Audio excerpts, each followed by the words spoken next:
Hi guys. I hope you enjoy listening to these stories. Don't forget to leave a comment, hit that like button and subscribe if you haven't already. Chapter 151 The Cornered Manager. Manager Tochibona's Po v. I ended up not going to school. The members of the club sent me messages that sounded like screams. Almost everyone in the club was questioned. Under the circumstances, I was just put on the back burner because I took the day off. No. Perhaps they're trying to take advantage of my absence to create chaos among the members of the club. If the members are pushed into a corner, the club might even disintegrate like a soccer team. Everyone is suspicious and looks like enemies of each other. Someone may have already betrayed us. But we developed a countermeasure. We tried to be as silent as possible and act like victims of the false rumors being spread. We blame the soccer club and make them the culprit. We try to silence uninvolved club members and scare them away. You are the same. Those of you who try to turn a blind eye are just as guilty. That's what we're telling them. The mass punishment of the soccer team should scare everyone. Just keep them in fear. That way, everyone had no choice but to obey, and they knew they had to listen to me in order to survive. Besides, I got rid of all the evidence. Kondo-kun, the monkey, is so stupid that he doesn't even realize he's being controlled by me. There is also viral news on SNS that I used to gather information. Apparently, one of the stupid parents of the soccer team protested against the school and posted an audio recording on the internet. Really stupid. But this is the greatest opportunity God has given me. If the news becomes big enough, the school will be busy dealing with it. If that happens, further investigation into the literature club will be delayed. In the meantime, we can deal with the situation. When we have more time, it'll be easier for us to mentally keep our mouths shut. Don't worry. I can do it if I go to school tomorrow and take care of it. I can do it, I tell myself, forcing myself to calm down. I turn my attention to the novel submission web on my phone. My novel stares back at me, unread by anyone. Aries Po v. Staggering home from school, I was stopped by a man in a suit. Excuse me, you're Ikanobu Airi-san, right? May I ask you a few words? He's polite, but a bit scary. I thought for a moment that he was a policeman, but he didn't have that kind of aura. Calling someone out of the blue. My apologies. My name is Aono, a private detective. I would like to ask you about Kondo-kun's case. Hearing those words, I felt a chill as if my blood was flowing backwards. I was about to run away, but his next words lured me like a sweet fruit, and I unconsciously stopped my steps. Actually, I have a good relationship with some policemen. If you answer just one question, I can arrange a meeting with Kondo-kun. If you can do that, you can ask me not just one question. I wanted to say that, but the words didn't come out. Saying that I can meet him is my last hope. Will you promise me? Of course. I doubt it, but if I just answer, it shouldn't be so risky. Understood. Clinging to such hope, I accept the suspicious man's offer. Then just one question, how did you and Kondo-kun become friends? What? That's all? Is that enough? Yes, if you tell me, you can meet Kondo-kun tomorrow. Without thinking, my answer just came out. That was a study group my friend held, and we got together. Hearing those words, his face stiffened slightly. May I ask the name of this friend? Well, we still go to the same high school, but we don't see much of each other anymore. It's Tochibona-san. She is the manager of the literature club. The detective in a suit smiled with satisfaction and offered me his business card. On the back was a note telling me to meet him tomorrow at 4:30 p.m. in front of the police station where Kondo-kun was supposedly being held. See you tomorrow. Oh, thank you. As he leaves, he turns once. One last thing. Your meeting with Kondo-kun may have been a trap. At first, I didn't understand what he was saying, but I couldn't stop shaking as the words were transmitted through my body. Before I knew it, the detective had disappeared somewhere. Kyowa's Po v. I reported my findings to Oju-sama. Aono is a pseudonym I often use. Oju-sama is truly a terrifying person. Her intuition is too sharp. Was the woman, Tochibona, involved?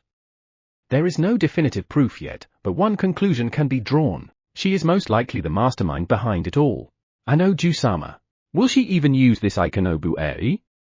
To get closer to the mastermind. Chapter 152 Tochibona and Eri and Ari. Manager Tochibona's Po v. While I was desperately trying to clear my head, my phone rang. Who's it, when I'm so busy? I have so many things to think about. I don't have enough time. I don't want anyone around when I'm busy. The name of an old toy appeared on my phone. Aono Eiji. She's the girl I ruined by introducing her to Kondo-kun when we were in middle school. I think she was a childhood couple, just like Eiji-kun. Long time no see. Sorry, I just want to ask you a few questions. Are you close to Kondo-kun, Tochibana-san? I felt my blood run cold. There was no way she could have found out. As for her and Kondo-kun, all I did was just set up a place for them to meet. We were only in touch behind the scenes, and on the surface, we were just classmates.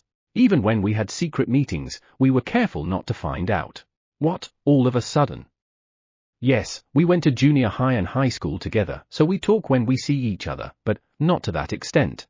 It's just that he's such a jerk after I found out about it recently. I tried to keep my mind as calm as possible as I replied.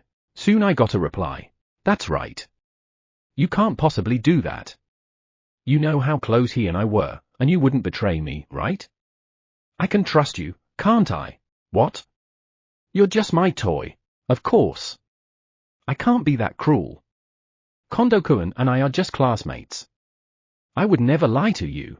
Even when she was dating him, I was having a relationship with him. But she didn't notice. No, maybe she didn't dare to notice. Because he was all she had left. I think she forced herself to believe that. That's why she was my toy. Thank you. I'm sorry for asking such a strange question out of the blue. I'm really sorry. I believe you. I sigh as I look at the gibberish. She could be a clue to my problems if I use her well. At worst, I might be able to put all the blame on her and get away with it. After all, she has a deeper relationship with Kondo-kun than I do. Little by little, I seem to see the light. Thank you, Aono Eiji. You really are a beautiful toy. I smiled wickedly. I started thinking of ways to blame her for all my crimes. Aries Povi. I believe you. Who? Time passed cold and lonely, as if it had stopped. I shivered and unconsciously clutched my cell phone tightly. Aries Povi. I went home and looked at the report Kurwa sent me. Apparently, it was manager Tochibana who caused Endo-san and Aikonobu-san to break up. It's too well done to be a coincidence.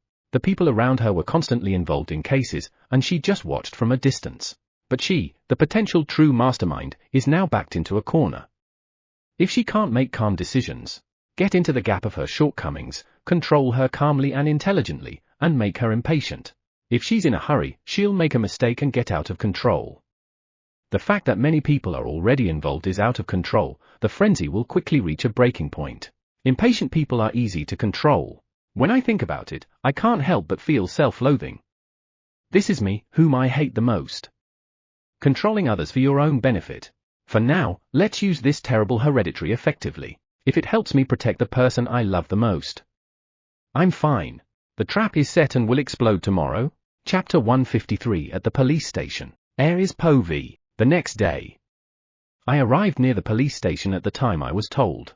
Aikonobu-san, a private detective, approached me immediately. Anyway, I feel relieved.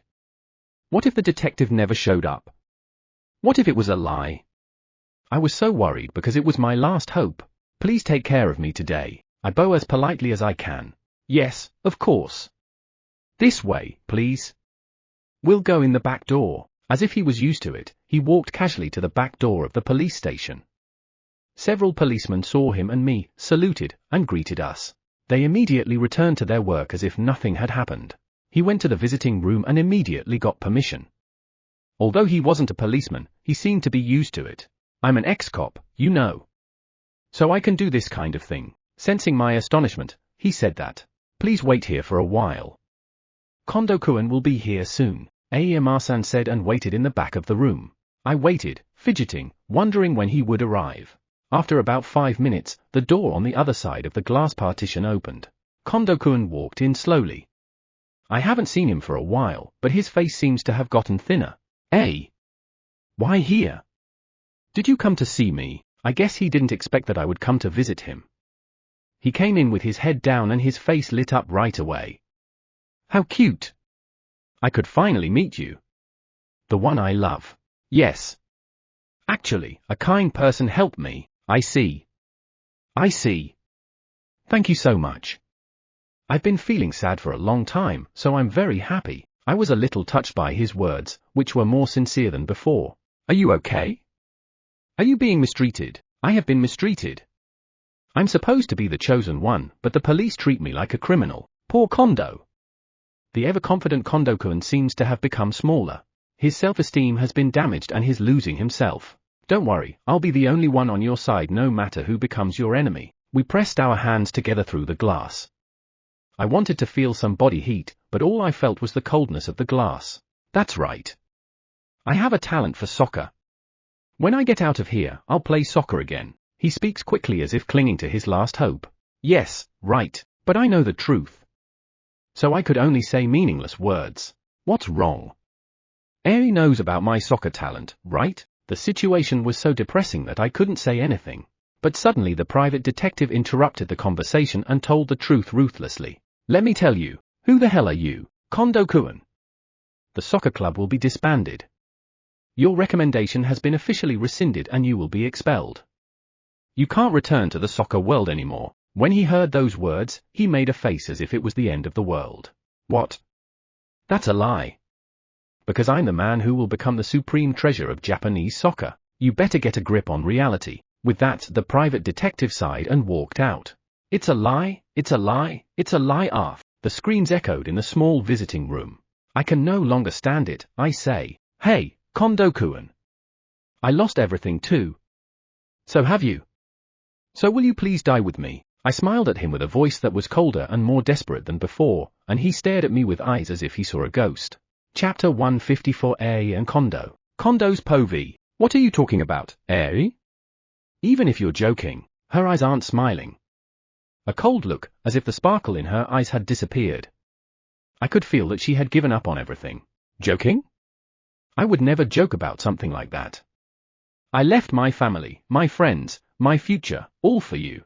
And you will lose your family, your future talent, and your school as well. We're perfect for each other, right? We both have nothing left. No, I haven't lost everything. Because I still have my soccer talent. The detective says it's over, but I still have something to hold on to. I can't end here. I won't allow myself to end here. Eiji's head shakes like a broken toy. I see. But you know what, Kondo-kun? Would anyone want to play soccer with you after you became like that? You can't play soccer by yourself, you know. You don't really understand the harshness of reality. You're doomed to live alone for the rest of your life. Like me, you have been thrown into a dark world where all you can do is wait until you die and endure loneliness in a dark world. Kondo-kun, who has lived in the glamorous world all his life, can never live like that, can you? So when we get out of here, let's die together. It's better to end it here, right? A cold, flat voice without any inflection. My body begins to tremble with fear, even though it's separated by glass. Don't judge me.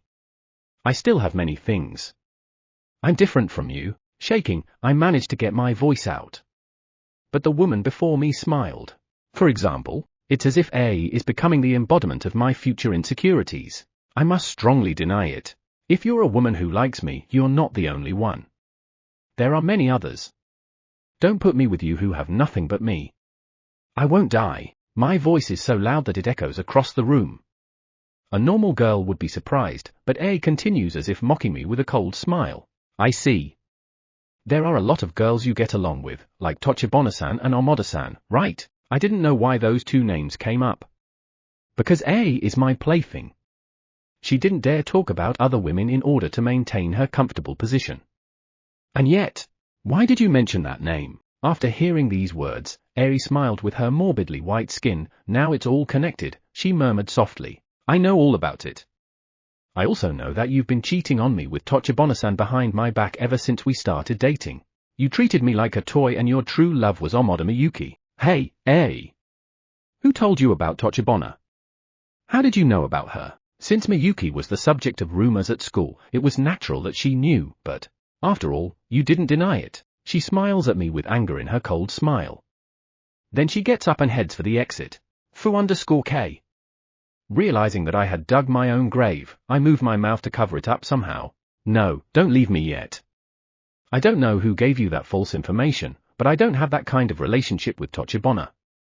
Believe me, that's enough, Kondo-kun. I've got it all figured out. She turned around and repeated her broken movements like an emotionless robot. I'll never forgive you. I'll never forgive you. I'll never forgive you." With a voice of vengeance, she walked away. Kurwa's Po V. I had actually planted a listening device in Ikanobu Airi's clothes. I came out because I knew she wouldn't be able to talk about her true feelings if I was there, but I didn't expect her to talk about Su_side afterwards. Oju-sama's plan was to upset Kondo indirectly through Ikanobu so that she would know everyone's involvement, but I didn't expect it to go so well. Anyway, I will instruct my subordinates waiting outside to increase their surveillance of Ikanobu Airi. As the story goes, it's unlikely that she will commit Su_side, but there is no harm in being cautious. But this proves that Oju-sama's hunch is almost right. Kondo and Tochibana are related. Chapter 155 Miyuki and Memories. Miyuki's Po V. I cannot die, I cannot apologize, I can only wait for my sentence to be carried out. There is no salvation. Happiness is destroyed by me. There is no one at home. Loneliness invades my heart. I despair that I cannot even escape this suffering. It was my own fault, and I could do nothing about it. My heart is simply crushed by this feeling of hopelessness. I stay in my room and casually look around. The remnants of a happier time now pierce my heart like a deadly weapon. In my room, I have many memories of Eiji. The cards I played with him. The first Purikura photo I took with him. The many photos we took together at entrance and graduation ceremonies and school trips. The Christmas gifts we exchanged after we became lovers. The cute empty cans that used to contain the candy he got for White Day. I have to throw them away. The memories of the times when I was truly happy torment me. I opened my desk drawer. The symbols of my sins are still there. The birthday present I was supposed to give Eiji. In the end, I couldn't even give it to him. Tears welled up in my eyes when I saw it. Why did I say such cruel things that day? Eiji was naturally angry. He just grabbed my arm, but I blamed the kind man. Only in my own defense. It was only after I lost him that I realized how much he meant to me. The feeling of loss grew and grew. I wondered how long this feeling would last. A dull pain as if half of my body had been torn off. My heart is screaming. I flipped through my diary. A secret diary that I used to write in all the time before I started cheating. I started cheating and I couldn't write anymore. I ran away. The diary from the day Eiji confessed his feelings to me. There are marks where I read it over and over again. A day of happiness that will be a lasting memory of happiness in my life. In the diary of that day, a happy girl, buoyed by the heat of that day, was full of dreams and hopes. Eiji confessed to me. We finally became lovers. I'm happy. I want to live with him forever. If we do that, we will definitely be happy. Even after I graduate from high school, grow up, and become a grandmother, today will still be a special day for me. I will never forget this day. I want to live a happy life with him forever and ever. I read the painful text as if even my past self was condemning me. I cannot stop crying. On that day, I believed that this wish would be granted as a matter of course. No. If I had not destroyed my own happiness, this wish would definitely have come true. The day after he confessed his love to me, the day after that, I enjoyed my happy days. Our first walk to school after we became lovers. Our first stopover. Studying for an exam for the first time. Even those mundane days were glorious. I wonder why I forgot them. I'm such an idiot. While I was sobbing my eyes out, the doorbell rang. Someone was coming. Chapter 156 Miyuki and Eiri. I looked hesitantly through the intercom. There stood a woman with morbidly white skin and vacant eyes. I recognized her face. She was a girl in the 3rd grade. Kondo-senpai told me that she was his ex-girlfriend. Why is she here? How did she know where I live? I feel scared. Please open the door. I need to talk to you about Kondo-kun. Please open the door. Hey! You thieving cat! Open the door. You stole him from me. Why did he choose you instead of me, the one who gave him everything? Open the door. I feel fear. She bangs loudly on the door. Please stop, I'm scared. I could barely get my voice over the intercom.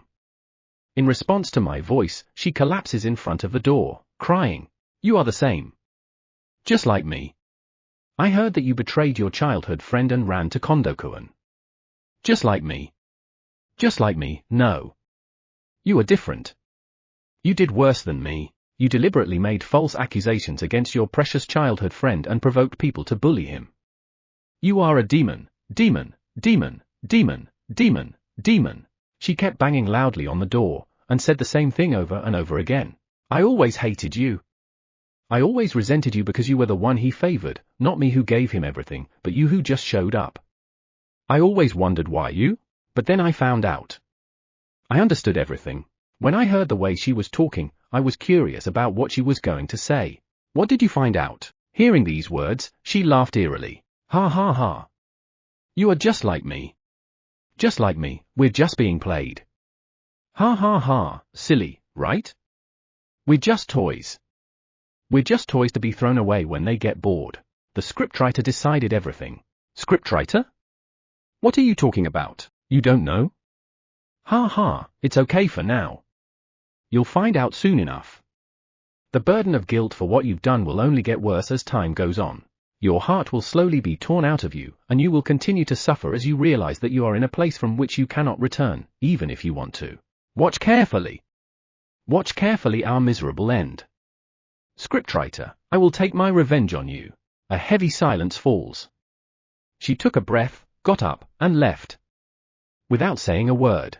Wait. Without thinking, I opened the door and tried to reach her, but I didn't make it in time.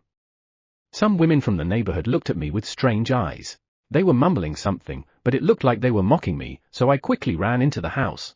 Is Po V. After returning home from school, I checked the report Kyowa had compiled for me. As I thought, Kondo and manager Tochibana were connected. Kyowa. What's Ikanobu-san's condition? I think she's mentally cornered. That has already been taken care of. We are watching her closely. She seems to have made contact with Amada Miyuki recently. I read that in the report as well. I can't help but think that she's blinded by revenge. But if Kyowa says that she's taken care of, then there shouldn't be a problem. Thank you. Did you find out anything about the police investigation? Kyowa is a former policeman. He has a lot of contacts in different places. It seems that Councillor Kondo is keeping quiet. I hear that he is mentally cornered and makes incomprehensible statements. He also seems to be afraid of being assassinated. Who would do such a risky thing? I can't help but sigh. Like the last time I saw him, he seems weak when it comes to defending himself. What about Kondo, his son? There is something suspicious about the data on his phone, and experts are investigating it. There seems to be evidence of an attempt to erase traces by deleting the message history, and perhaps the suspicious part is strong evidence that Kondo and manager Tochibana are connected. Kyowa nodded slowly at my words. I have asked my old subordinate to contact me if he finds anything. I will contact Oju-sama as soon as I have more information. Thank you. Please do. Kyowa continues, looking uncomfortable. But, Oju-sama. Are you sure? We are crossing a dangerous bridge. If your father finds out about our movements, he will. The mention of my father makes me jump. Yes, I know. But I'm ready. I'm ready to face my father. There is also the matter of my dearest senpai. Sooner or later, I will have to face my father. I will not run away anymore. Chapter 157 Prime Minister and Calling the Mastermind. Ugaki's Po V. I was summoned by the Prime Minister and entered his official residence. Ugaki-kun. I'm sorry for summoning you so suddenly. Words that were more sincere than before. His voice sounded a little tired. That might be the reason, as the scandal surrounding Councillor Kondo continues to spread day by day, and rumors about the money flowing into the city centre begin to spread. Perhaps a weekly magazine will publish this next week or so. The bullying problem caused by Kondo's son is also getting a lot of attention. As the audio and video spread across the internet, which is sensitive to bullying issues, the flames surrounding this incident will continue to grow. Then there is the political scandal. This will not end quickly. You are very tired, Prime Minister-san. I laughed to myself as I said very different things in my head. Oh, that's right. I'm very tired because of Councillor Kondo. If something that shouldn't be revealed is revealed, it may have a negative impact on the upcoming local elections. If that happens, my footing will be shaken. This is like telling yourself that you are guilty.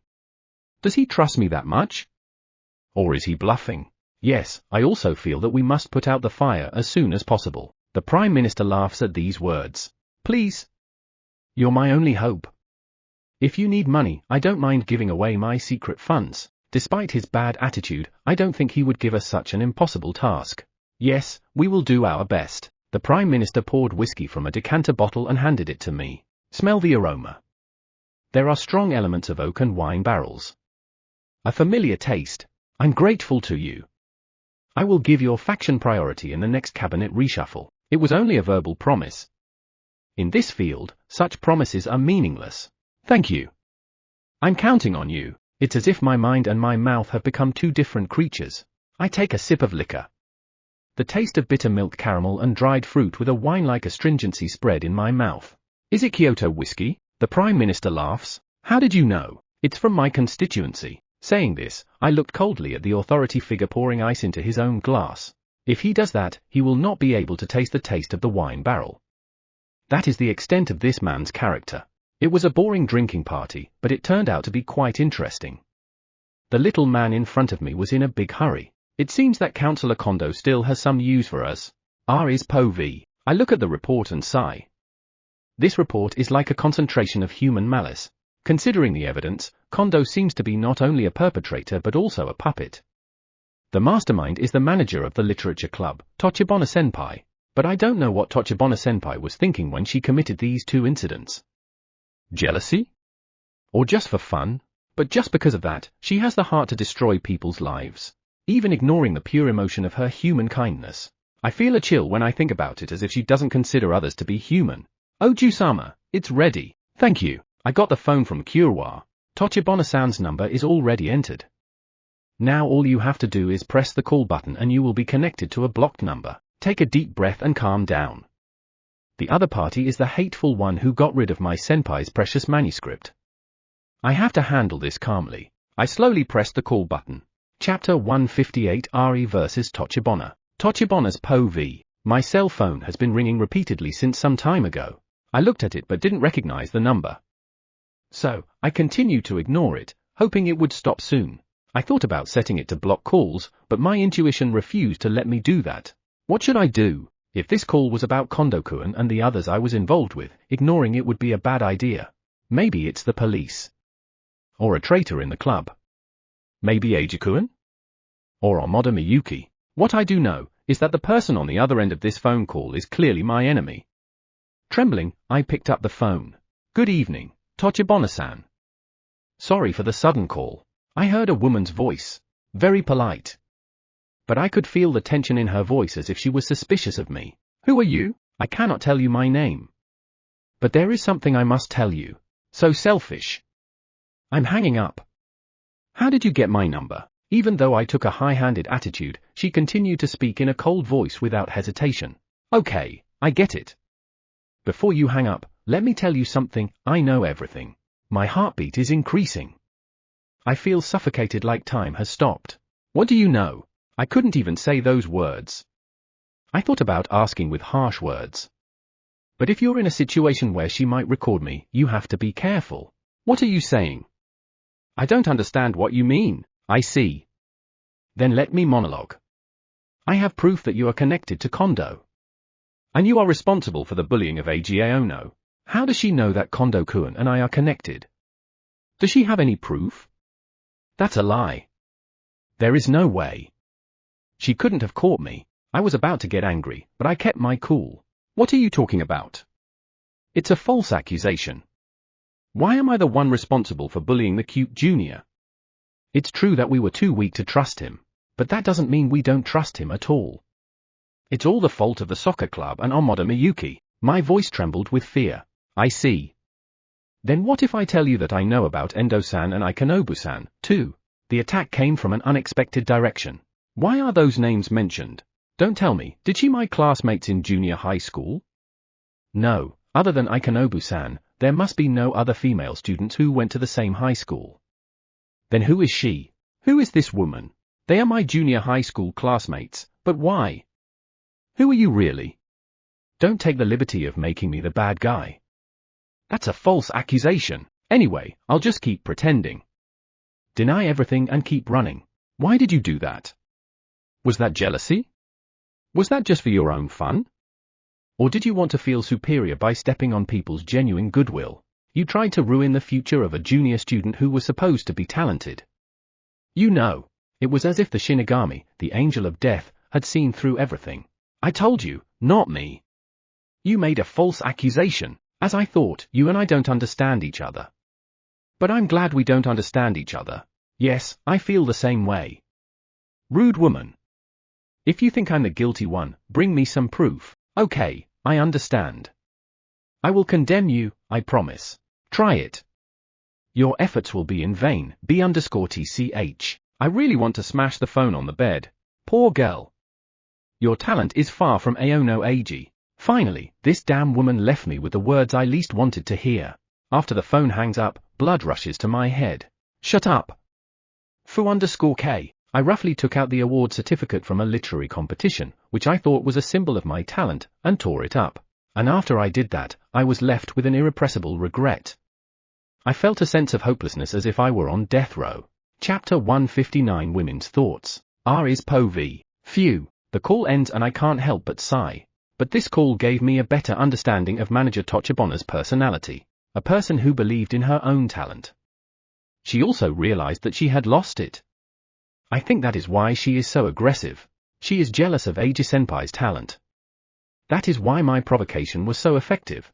Your talent is far from Aono Eiji's. I meant what I said. I ordered the magazine of the literature club and read her work. It was an interesting novel. But it was still not as good as Eiji-senpai's work. I confronted her with a fact she knew very well. And as expected, she looked upset. I'm sure she'll do something about it. She'll increase her surveillance. Kyowa nodded. She must have been upset because of the investigation of the literature club. She was forced to face the truth and had to do something. And if this mysterious woman was close to the truth, she'd have to do something about it. In other words, she was backed into a corner. I was the unexpected variable, and I was in complete control of the situation. She had played the role of the mastermind and was supposed to be watching from a high position, but now, for the first time, she was losing control of the situation. Manager Tochibona's Po V. I can't sleep. How did I get discovered? By a woman I don't even know. Who is she then? What should I do now? If she goes public, it's the end for me. The most suspicious person is the traitor in the literature club. Other possible suspects are Kondo Eiji, Amada Miyuki, or a student who will be punished for this incident.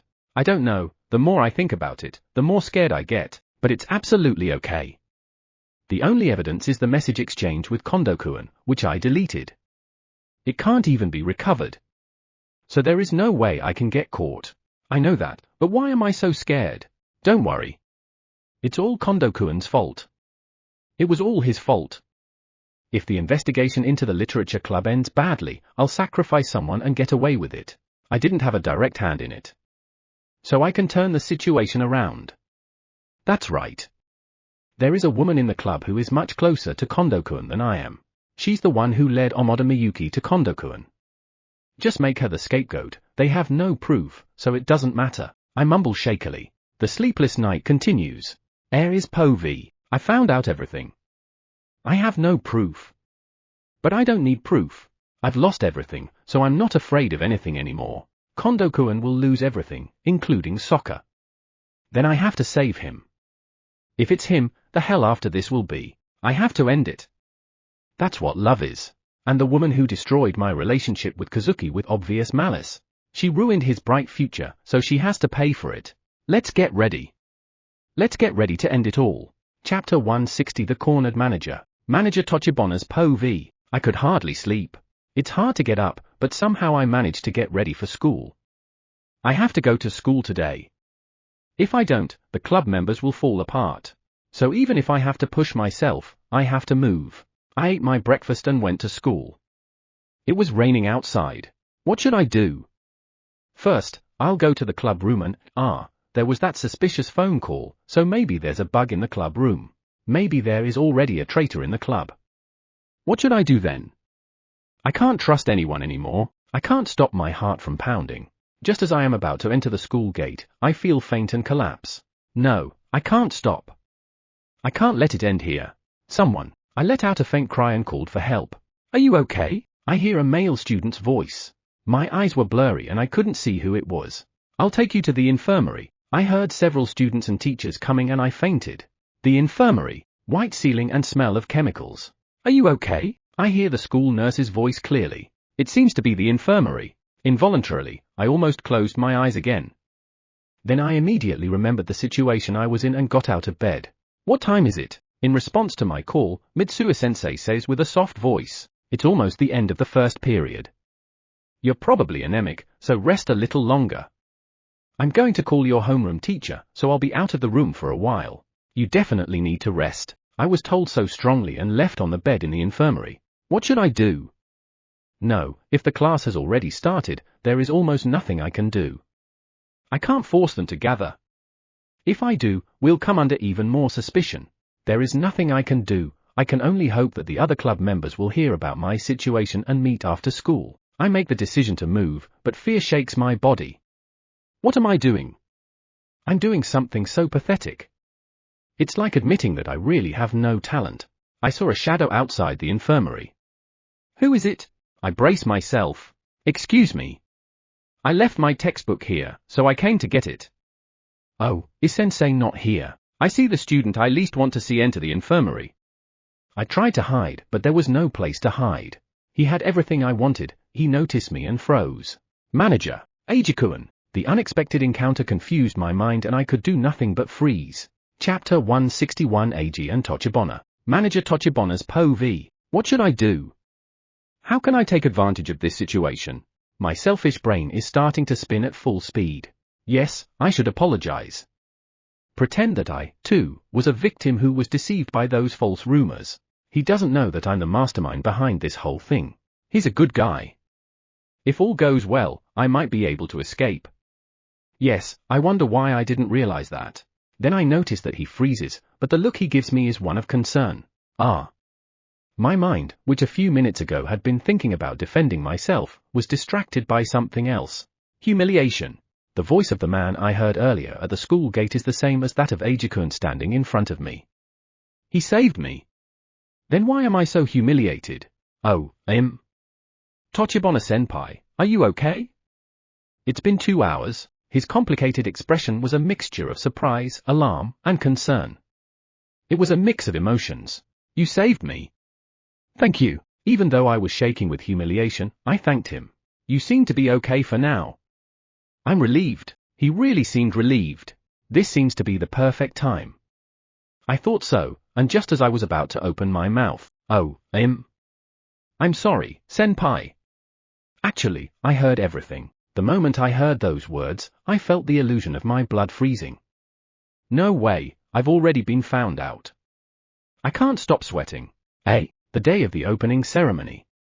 I was in the same bed that the current senpai slept in. Thanks to you, I realized that I have no talent, but I am very grateful to you for teaching me many things. Thank you very much. Manager Tochibana-senpai, I was at a loss for words. Was it some kind of sarcasm? Or is it his arrogance because he has already made his professional debut? What are you talking about? He knew that he got everything I wanted, that his novel was very popular on the internet, and that it was highly praised by his professional editor. He even deliberately didn't mention it and treated me like an idiot. This is not just a way of showing arrogance. It is a declaration of total victory. It contains something sympathetic to my humiliating reputation as Aono Eiji's second best. My manuscript was thrown away by you. I can't forgive myself for being so bad, and I can't organize my thoughts, but I still believe that I was able to get this far because of you, Manager Tochibana-senpai, who taught me so many things. I guess so. I'm grateful for that. Thank you very much. He is insensitive to my old wounds. He must have always thought of me as a talented senpai who had won prizes in literary and other contests. My self-esteem was humiliated. To be made aware of this indirectly by a man who had accumulated so many achievements that I couldn't keep up, made me tremble with humiliation. What the hell are you talking about? I was so humiliated and jealous that my mind went out of control. For the sake of self-preservation, my plan to apologize to him and save the entire club member went out of my head. Hey, come on. I don't like being pitied by you. You're much more talented than me, and I don't need you to comfort me. What's with that sarcasm? Thanking me for helping you all these years? What's wrong with you? Why are you embarrassing me so purposefully and effectively? You know, I have been afraid of you for a long, long time. I've always hated you because you have a talent that will one day be beyond my reach. Don't feel sorry for me. It's just vain for you to do so. I exploded in an uncontrollable emotional outburst, ranting and raving like a child. He looked a little sad and quickly changed his expression. I realized that in his mind he was already treating me like someone from the past. I see. That's too bad. But I can't stop now. I'm going forward. Well, I have my own next class. So please excuse me. He leaves the infirmary with his textbook. If it was him in the past, he would probably be depressed if I told him that. But he hardly looked hurt. Rather, I could feel his compassion for me in his sad expression. No matter what kind of outburst I made, it wouldn't have reached him. Instead, he just looked at me with pity. Aono Eiji. With resentment, I call out the name of the man I would never be able to reach again. Takayaniji's Po V. When I went to the infirmary to check on Tochibona's condition, I heard her arguing with Aono outside the infirmary. I quickly hid in a corner of the corridor so that Aono wouldn't notice me. It was clear that he had cut her off completely. The problem was Tochibona. If the dark emotions she showed earlier are involved in this incident, I can't ignore it. Chapter 162 Takayaniji vs Tochibona. Manager Tochibona's Po V. I let out a loud voice and rejected Eiji-kun. No, why did I get so hot? I could have used him to survive. Since a while ago, I've tried to compromise with my mind, but I was an outstanding student in literary contests for high school students. I was also able to get an A on the mock college entrance exam, the gateway to success for novelists, with an 80% chance of acceptance. I thought I had a bright future. I believed I had the talent and ability to make my dreams come true. But then I met Aono Eiji, and after meeting him just now, I realized that I had been completely defeated by him. If I get away with it this time, what will be left for me? Maybe I can go to college, and maybe I can even write a good novel. So what? Will I be able to make my debut?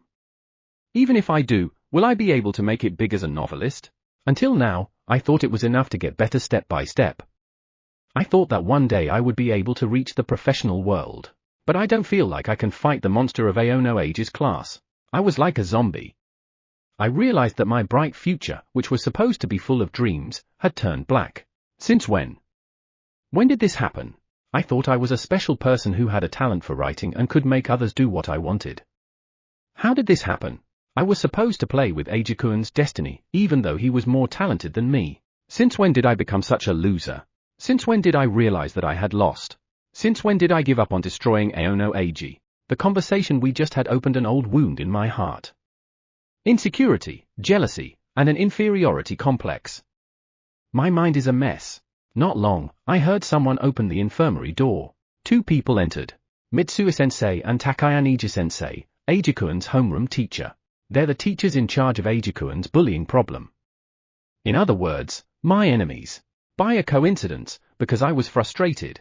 Sorry, Tochibona-san. If you're not feeling well, you don't have to, but sensei likes to ask you some questions. Can you give us some time? It's okay. Can I talk here? Yes, that's fine. Just answer in a comfortable position. So far this is a normal conversation. But I don't want them to take the initiative. So I'll make the first move. Okay. But first, sensei, I've heard from the members in the club that you treat us like we're the guilty ones. No matter who answers, it's a shame. Because, you know, we don't even know for sure that some of Eiji-kun's personal things are missing from the club room. Yes, we indeed believed the rumors and said terrible things to Eiji-kun, and we regret it, but, I see. But this is an important matter, so we have to talk to the people involved. Yes. By saying that, you deceived the soccer team. You look harmless, but behind the scenes, you're very calculating. I checked Takayaniji-sensei's background, and it turned out to be no ordinary teacher. Good at shogi. Not just good, but won many amateur titles while in college. And then entered professional tournaments and beat several professional shogi players. A genius teacher, and even before being assigned to our school, sensei was the advisor of the shogi club and led them to win the national championship. A really annoying person.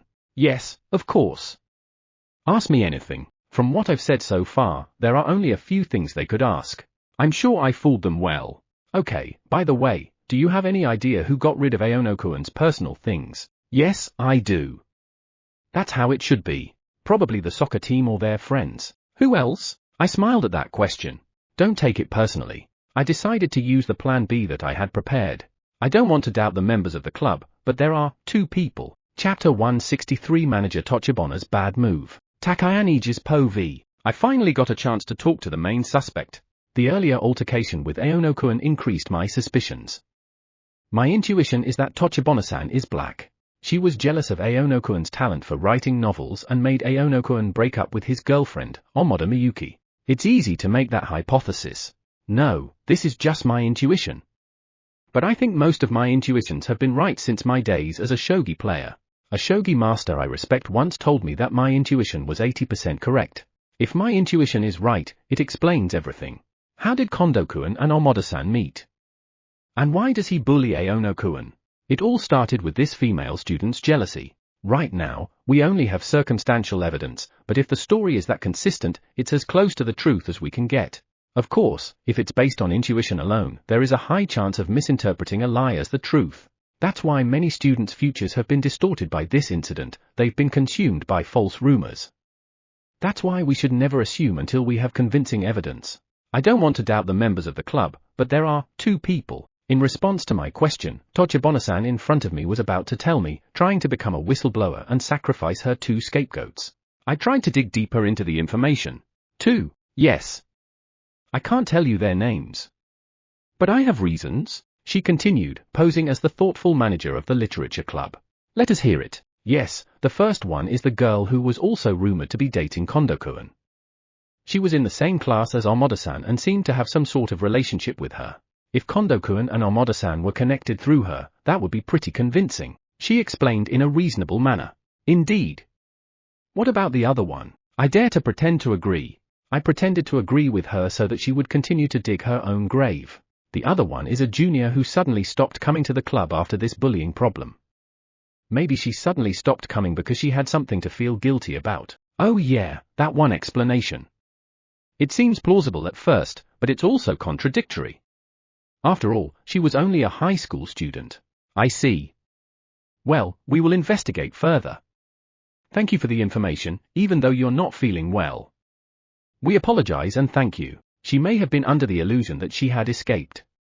She looked a little happy. But, Tochibana-san, you're too suspicious. Why are you the only one who knows this information? Why didn't the rest of the literature club tell us? It's obviously unnatural, isn't it? That's your bad move. It's too unnatural, as if you're leading us on, as if you're holding this information as a trump card. That's what my intuition as a shogi player tells me. Chapter 164 Perpetrators Who Are Broken. Manager Tochibana's POV. After the hearing, I went back to class. My classmates were worried about me after my absence. Yokata, there were no strange rumors. In other words, the fact that the literature club is being investigated by the teachers is being kept secret. All that's left is to spread information in my favor, use that junior as a scapegoat, and create public opinion. I think this is the best way to change the situation. It's a little difficult to use Hayashi-san, a first year, as a scapegoat, but I plan to target her as well. But for now, my main target is that second-year girl. She is indeed my main target to use as a scapegoat if the worst comes to the worst. She was my insurance policy from the very beginning. In fact, it wasn't me who set Amada-san up with Kondo-kun, it was her. I used to have secret meetings with Kondo-kun, but I always made sure to go to the meeting place separately, so there were never any rumors about me, but she was different. She's very possessive, and the public knows it. There was always a rumor between her and Kondo-kun, and I heard that he dumped her too. Yes, I did the right thing. It's time to use my insurance because now I'm in the worst-case scenario. To make it more convincing, I'll also make up a scenario about her. A shallow woman who was estranged from Kondo-kun betrayed her friends, was moved to do what Kondo-kun wanted, and was complicit in bullying Eiji-kun as ordered. As for Hayashi-san, let her go a little longer, I'll prepare a scenario for her. Don't worry. The school's investigation has only just begun. I still have plenty of time. I shuddered at the thought that the big gamble of my life was about to begin. I have no other choice, I'm going to be a really bad girl. Almost unconsciously, I copied what was written on the blackboard into my notebook with a dark smile on my face. Office of the Prime Minister. I'm working in my office when the secretary comes in, looking nervous. Prime Minister Sama, we have a big problem. Please take a look at this. He rudely placed a magazine on top of the document on the desk, which irritated me a little, but I knew there was something important in this situation. My secretary brought in a weekly magazine that I had never read before. I guess that was because I thought it was vulgar and contained only celebrity scandals. Even so, I never thought that fire would come from such a magazine. Councillor Kondo's slush fund in the news. Did he go to the Prime Minister's faction? An insider monologue about a big man at a meeting with a counselor. Just by looking at the title of the article, I felt a surge of anger. What does this mean? Who is this insider? The secretary turns blue and starts making excuses. I don't know. It could just be sensationalism. So, Prime Minister Sama, please calm down. Who can calm down in this situation? Look, I don't care if you put pressure on the police or prosecutors, just finish the investigation quickly. Make Kondo admit everything, make it all his fault, and don't make the public look my way. Chapter 165 Threats to Hayashi. Hayashi's Po v. Lunch break. I'm having lunch with my classmates when I notice my phone vibrating. Who sent me a message? Since I left the club, I thought I rarely got messages, but I opened it without thinking there was anything strange. It's an SNS notification. A direct message from an unknown account. If you say something unnecessary to a teacher or anyone else, I won't forgive you. You're just as guilty because you turn a blind eye. And just because you've quit the club it doesn't mean you're forgiven. In the first place, everyone in the club bullied Aono Eiji because you didn't stop them. Without thinking, I turn off my phone screen. Scary. I couldn't stop shaking. I told my classmate that I wasn't feeling well and left her. I know it was probably sent by someone in the literature club. That's why I'm afraid. The members of the club know my address and contact information. And if my information gets out? What if they bully me like they did to Aono-senpai? What if they spread slander on the internet? I can't go to school anymore. What should I do? Someone help me. I'm so scared that I'm almost crying and shaking. This must be the fear that Aono-senpai is experiencing. But in a situation much more difficult than mine, instead of running away, he faced it.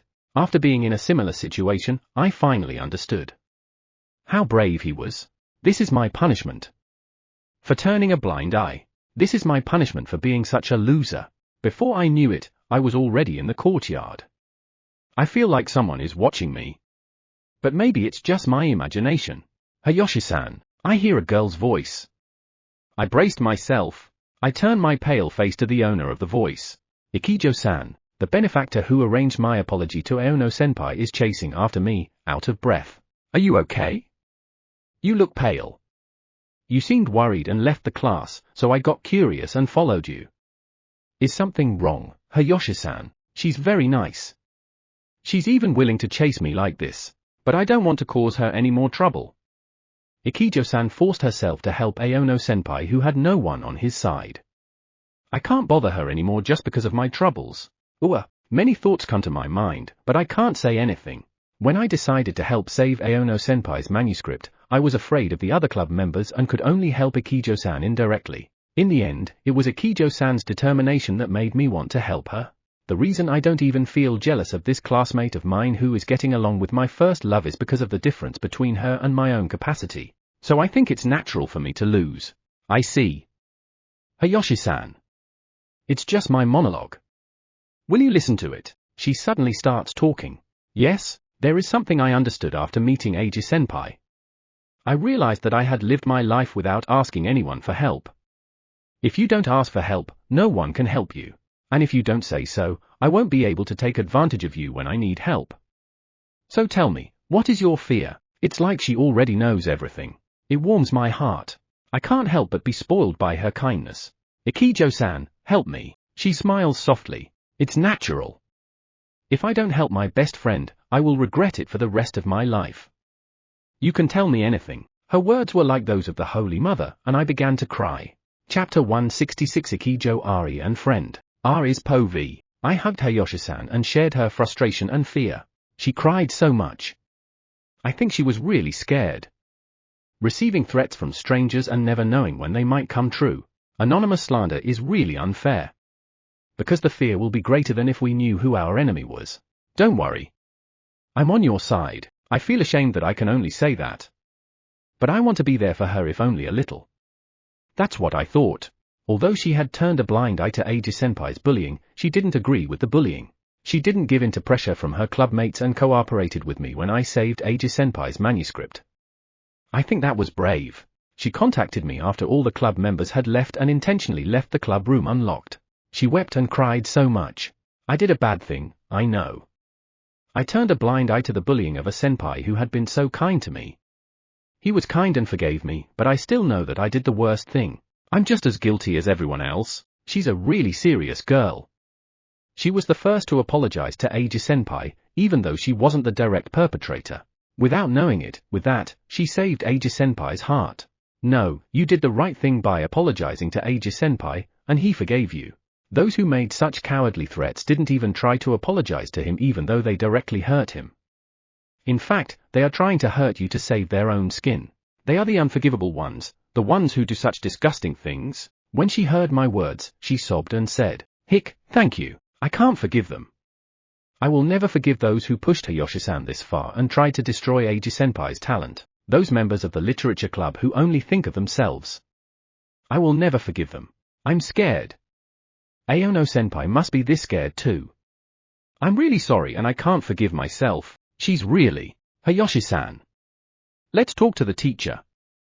The teachers at this school will definitely be on your side. If you don't want to, I'll talk to them instead." To these words of mine, she said, "Yes. Please do. For Eiji-senpai's honor and for Hayashi-san's future, I must end this matter as soon as possible." I made up my mind and hugged her body tightly. After taking Hayashi-san to the classroom, I asked my homeroom teacher to leave early. Then I immediately went to the desired place. The owner of the room told me to talk to him immediately if anything happened. So I'll be fine. I go to the only person in the school who understands my situation. I knock on the door. "Come in." I hear a gentleman's voice. "Excuse me." "Principal, I have something to discuss with you." He nodded slowly and greeted me without asking any questions, although he must have known that I should still be in class. Chapter 167 Principal's Determination. R is Po V. The principal asked me to take a seat. Normally, since I left the classroom and came here, I was a little prepared to be warned, but my fears were unfounded.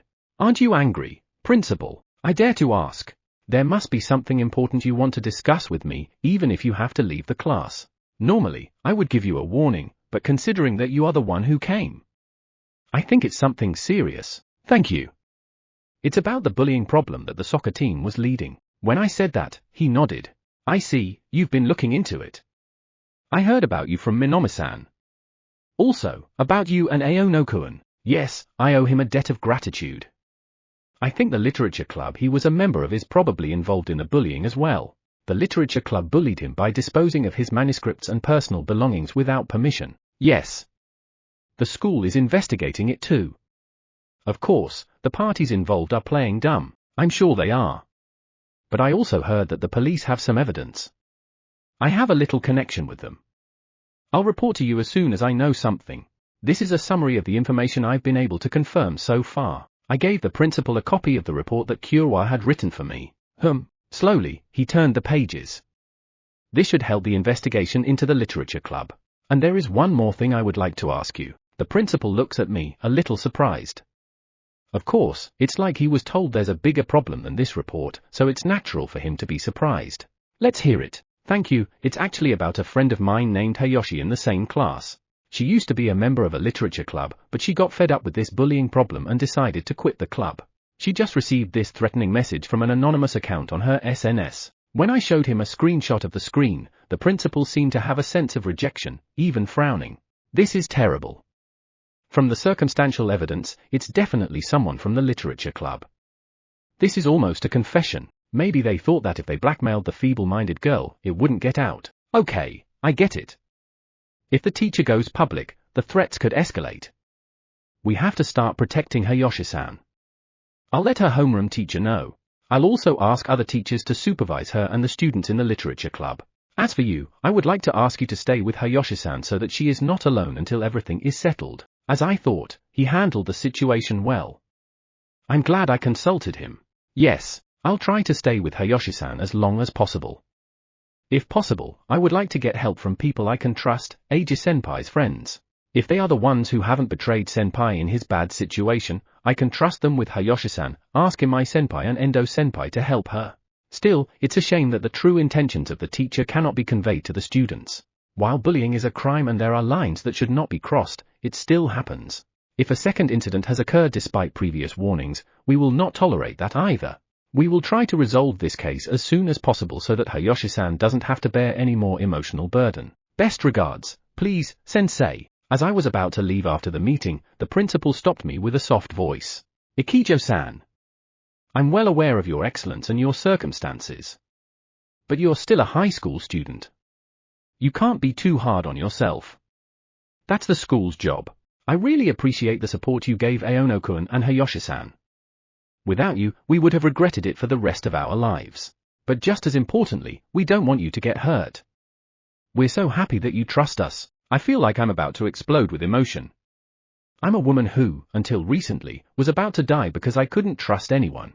I knew he knew about my circumstances and was warm and supportive. But still, I think my cold heart slowly melted when I saw the adults rushing to help my senpai this time. The principal is really prepared. If it's such a big deal, someone might have to take the blame. If that happens, he is willing to take the blame himself without question. How can he live with that kind of passion? It's such a different way of living from the dirty adults I have seen. When I thought about what words to say, these words came naturally. I'm glad to meet an adult I can respect. Chapter 168. A Place to Rely. Ages Po V. After Takean Eiji-sensei's world history class was over, I was on my way to the gym for the next class. The day I first met Akijo-san. I remember sneaking out of school and being chased by the PE teacher. I didn't know what was going on that day, so I thought it was inevitable, but later, when I met the PE teacher, he bowed deeply to me. Aono-kun, I'm deeply sorry for my insensitivity to you during your difficult time. I realized that it was my fault for assuming that those who sneak out of school without checking are bad. I was wrong to treat you like a sinner, and I ask for your forgiveness. As a sensei, I should have done better to protect you as my student. I understand that my actions did not match my words, and I am sorry. The PE teacher, who was usually stern and strict, sincerely apologized to me. In fact, I felt sorry for him.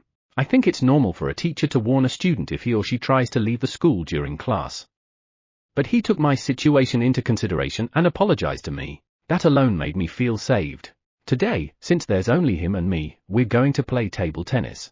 It's an elective class where you can choose between basketball and table tennis, so it seems like a good fit. Since my previous class ended early, I decided to buy a drink from the vending machine before going to the gym, where I met Akijo-san. Hi Akijo-san, you should still have class, right? I couldn't help but say that when I saw her, who shouldn't be here. I actually left early because I had to talk to the principal about something. Since I met my senpai, I've learned to skip class, you know. When she teased me like that, I felt a little sorry. No, that's just kidding. But I want to talk to you about it. I need your help with a friend of mine. It's about Hayashi-san. Akijo-san told me what happened. Is Po V. Why Hayashi-san is irrelevant. It's too much. My senpai was furious, as expected. I already told the principal.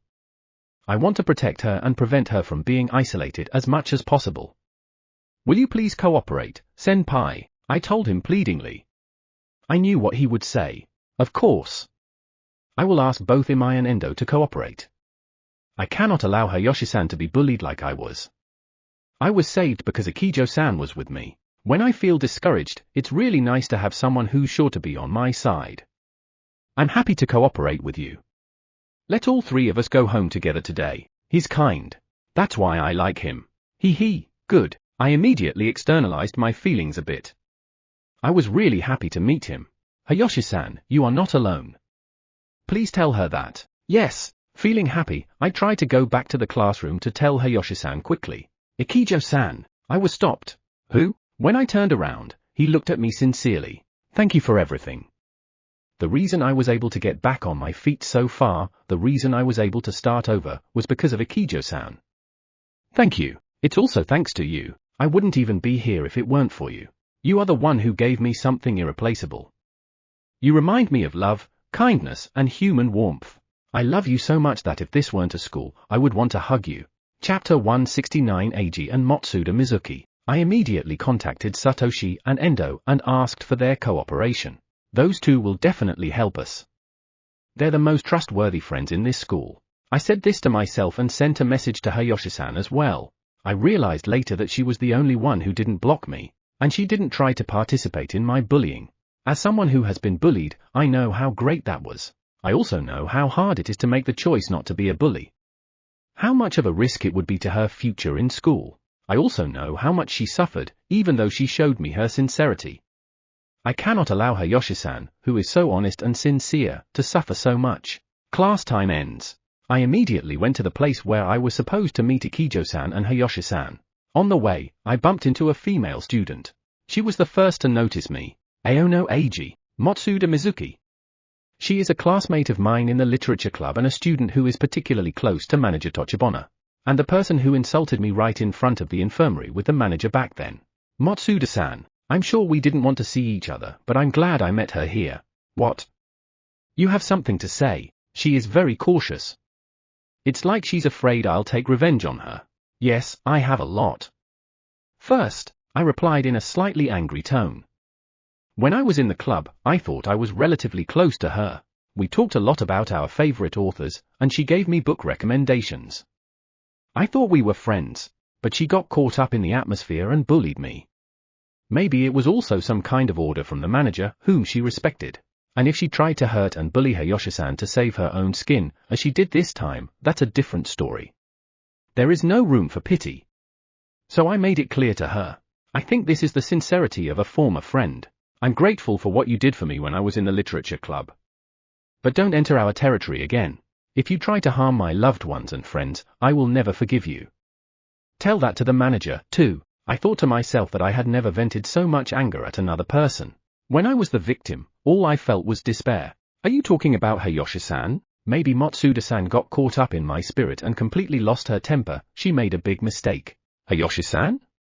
What's wrong with Hayashi-san? When I ask her coldly, her pupils dilate, and she seems to realize her mistake. I never said anything about Hayashi-san. Those words warned her not to hurt my friends and family, but instead, Hayashi-san's name was mentioned. Normally, she would have mentioned the names of Ikijo-san and my best friend Satoshi and Endo, who were rumored to be involved. Why did Hayashi-san's name come up so quickly? That means she is most likely the sender or collaborator of the anonymous threatening messages. I don't know. I don't know anything. With that, she fled. Hey, don't run away. All the while, I sighed as I faced the true nature of the people I thought were my friends and thought about what would happen to them. I immediately called Takayaniji-sensei to share the information. Chapter 170 Endo and Yumi's father. Endo's POV. A message was received from Aono-kun. Apparently, a junior member of his club has been involved in a bullying problem. It's a bad turn of events. It bothers me that we went to the trouble of getting rid of the soccer club, but we still haven't gotten rid of the PUS, which is the literature club. Of course, I'll cooperate. If it's possible, you can introduce me tomorrow at lunchtime. Oh, how about a lunch meeting in the canteen? Imai agreed too, and our plans for tomorrow's lunch were set. I might like to try the curry and rice in the school canteen, which is rumored to be delicious. While I was thinking about that, a police car stopped in front of me. A familiar policeman slowly gets out of the car. Hey, it's you, Kazuki, right? Long time no see. His voice is calm as always. It's been a few years, but he sounds so familiar that I feel like I'm greeting him every morning. Uncle Demoto? It's been a long time. He was Yumi's father. I've known him for a long time, and he's always been a good uncle. But since Yumi and I are more than friends and just a little less than lovers, it's a bit complicated. I heard about you from Yumi. That was tough. I'm glad to hear that you and Yumi are getting along again. I'm going back to the office now, my work is done. I wonder if we could have dinner together after such a long time. I'll let your parents know that you're with us. If he said so, I have no reason to say no. Anyway, my parents will be home late from work today, so I'll just pick up some side dishes from the convenience store. Are you sure, Uncle? Of course. I wanted to have dinner with Yumi tonight. She would definitely be happy if you came. Saying that, he handed me a piece of paper with the name of an old yakiniku restaurant in the neighborhood written on it. Yumi's father was a policeman and a very athletic person, so I remember he often took me to yakiniku restaurants.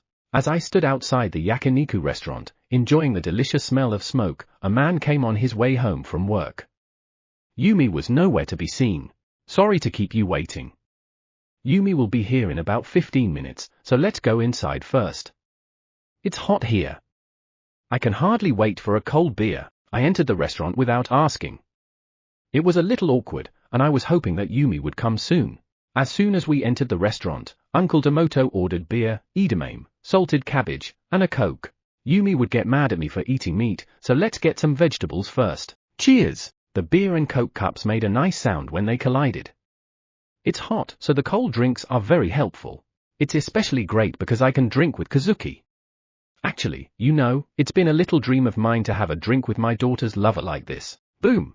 The sudden bombshell makes me almost spit out my Coke. Just kidding. Ha ha, you guys are still friends, right? The emphasis on still shows that he was intentional. Please don't do that. I have a very serious problem, uncle. I'm not sure I'm really the right person for her. Hearing this, he nods and takes another sip of beer. This is your youth. I've been valuing you for a long time. Well, you match my daughter well. Ah, thank you. Sensing my slight anxiety, Uncle puts on the face of a competent policeman. This may sound rude, but listen to me. You got yourself into some serious trouble in middle school. We, the adults around you, should have been able to protect you. I still regret that, and I'm really sorry. No, any failure to protect a child is the responsibility of the adults. Given what happened to you, there are plenty of adults who can't take it either. But you tried to get over it. Even though you had to delay your entrance into school for a year, you passed the entrance exam for a local hard-to-enter school, even with the handicap of having your heart torn to shreds because of the hardship you went through. That's an amazing accomplishment. You're truly amazing. When you grow up, you'll understand. You may think you wasted a year, but you didn't. The experience of overcoming setbacks and difficulties is invaluable. I respect you as a person just for being able to do that, Kazuki. My eyes burned unintentionally. The uncle laughed and said, "That's enough. Let's order meat now. Let's enjoy a yakiniku party." It seemed as if he was already preparing to be scolded by Yumi, who would come later. Chapter 171 Senior and Junior of the Literature Club. Ages POV. I said goodbye to the teacher and went straight to the school gate. I had promised that the three of us would go home together today. "Senpai, you're late. As a punishment, please buy us something sweet at the cafe." Ikijo-san sweetly said that and made the atmosphere more relaxed. That's just like her. Maybe she was trying not to make Hayashi-san too nervous. As expected, it must have been uncomfortable for her to meet me. Sorry, my fault. I was suddenly called out by the teacher. Well, I kept you waiting, at least I'll treat you to some cake. Yatta! Then let's have a limited fruit cake, Hayashi-san. Wait, that's expensive. Why not? I feel like we have known each other for a long time, even though we've only known each other for a short time. I looked at Hayashi-san, and she smiled sideways at our exchange, though she still looked nervous. Well, I guess I helped a little. Hayashi-san, let's go then. I've no choice, I'll at least buy you a cake set, eh? I didn't wait that long. She was nervous, but Ikijo-san, who had guessed everything, laughed and interrupted her. Don't worry, Hayashi-san. Senpai just wants to show the younger girls how cool he is, so we'll spoil him. Still, Ikijo-san is a person who cares a lot, so on the way to the cafe, I'm sorry I forced the flow like that. I'll pay for half of it later, please. She sent me a very touching message. Okay, thank you. Hayashi-san smiled a little happily. We chatted over cake in a cafe in front of the station. I didn't dare mention the bullying problem. It would be a better distraction, and she would laugh. Senpai, you had flowers in both hands, you got a lot of attention from the other students. Ikijo-san laughed, as if teasing. Oh, yes, even Ikijo-san's fans are looking at me now, and I wonder what will happen now. Hayashi-san's face turned red with embarrassment, and said, I don't have any fans. Ah, sorry, there's a call from someone at home. I'll go out for a few minutes. Ikijo-san said that and ran out of the cafe, leaving us alone. Aono-senpai. Hayashi-san looked right at me, her voice shaking. Yes, I'm sorry. I was now in the same position as Senpai, and I realized how frightening it was. I'm sorry that I couldn't be by your side back then. And yet you were so kind to me, I really am sorry. Watching her painfully apologize over and over again reminded me of the time I met Ikijo-san on the rooftop, with a sad face that made my heart ache. She sincerely apologized to me. Hayashi-san, I'm sorry. I don't deserve for you to be so kind to me. I should have been on Aono-senpai's side, but I was too scared. And yet, you two are here for me. I'm really sorry. She must have regretted it for a long time. If that's the case, then she is a victim as well. First of all, I was not bullied by Hayashi-san. It always bothered her that she didn't stop the bullying and let it go. But if she had done that, Hayashi-san would have been a target as well. No, she has become a target just by distancing herself from the bully. In the end, it became clear that bullying is an affront to human dignity. I cannot forgive those who made her suffer so much. My body burns as I realize that these are the feelings that Satoshi, Endo, Ikijo-san, and the teachers had for me. I'm filled with gratitude for those who fought to protect me. Now I must share with Hayashi-san what I have received from everyone. Hayashi-san, you don't have to apologize. I'm really grateful and impressed that you didn't join in the bullying. I know what a courageous act it is. I know because I've been in a similar situation. That's why I'm on your side. If you ever need anything, please don't hesitate to talk to me. Tomorrow, I'll introduce you to some of my trusted friends. Ah, is that okay? Of course. It's not just me. Ikijo-san and my friends will definitely be on your side. Hayashi-san, you're not alone. I know how much I want those words. She cried with big tears in her eyes, which stifled her voice. Chapter 172 Speculation. The Prime Minister's Office, Prime Minister's Po v. Kondo Scandal. Weekly newspapers are slowly seeing this story become a major issue. It seems that reporters are gradually starting to investigate as if following the lead of the publishers who first broke the story. I gathered several ministers and started a meeting on countermeasures. I spoke first. So, how is the press doing? To what extent do they harbor suspicions? My secretary answered. There doesn't seem to be any strong evidence. It's still just rumored, and the original source is just a certain official. In response, the chief cabinet secretary becomes frustrated, his eyebrows furrowed behind his glasses. It's a natural reaction, after all, since he's the first one in the line of fire. But, you know, if all the media start reporting it at once, even without strong evidence, it might become the truth. The weeklies might also want to write their articles in stages. If we lie or categorically deny it, our political lives are at stake. This is a serious problem. That's exactly the right argument. The Minister of Justice continued seriously. We must put an end to this problem as soon as possible. Let's put pressure on the police and prosecutors to solve the problem as soon as possible. All of this was due to Kondo's personal greed. If we can make it sound like it was at least the corruption of a local councillor, it shouldn't be a big problem. However, the bullying problem caused by that idiot son of a councillor is spreading in another direction, so we need to deal with that as well. Pressure needs to be put on the school. Maybe do an investigation, and only punish them to the extent that we now know, and take no further action. At these words, most of the participants nodded. Only one young minister objected. But that would be giving priority to political expediency and distorting the nature of the problem. Justice would not be served. It's unacceptable. I can't help laughing. Minister of Education. If I remember correctly, this is your first time in the cabinet. Yes, it is important, these values. But you are fatally mistaken about one thing. Young ideals are nice, though. Mistake. Yes. Listen to me. It's not you who decides justice. The government's decision is justice. I mean, we're the justice, and justice will be done here. The young minister opened his eyes, and I could see that he flinched from the force of our presence. He must be clenching his fist tightly under his desk. He's shaking slightly, pulling and shaking. Did I make myself clear? Then let's think hard about how to end this problem. The agenda continues. R is Po v. I deliberately went out with the lie that I had received a phone call. I thought that if I was there, she wouldn't be able to talk. It would be better for Hayashi-san to say what she wanted to say firmly to clear her mind. Our seat was by the window, so I looked at the two of them. Hayashi-san looked like she was crying. Maybe I should wait a little longer, but I'm glad Hayashi-san told us. Because it's hard to show your weakness. Just being able to do that is a big step forward. As a friend, I'm relieved and also a little uncomfortable that my senpai is talking to another girl. How silly of me to be jealous of Hayashi-san. Senpai is kind, so if Hayashi-san makes sure to tell her about herself, he will be accommodating. While I was thinking that, I received a call from Kyowa. Oju-sama, she has started to move. It seems she wants to contact a member of the literature club. She seems to be moving in a different direction. Thank you. Increase surveillance. In the worst case, intervene to stop her. I slowly hang up the phone, convinced that the beginning of the end is taking shape. Chapter 173 Airi and Aries Po v. I found you. After school, I waited for her to come out of school. I wanted to meet her face to face and find out the truth. I wanted her to give me an honest answer. Because, yes, I do. I lost my family, my friends, and my childhood friend because of her and Kondo-kun. Hey, Tachibana-san, I called her, trying to be cheerful. She was startled and stared at me. What's wrong, Ikanobu-san?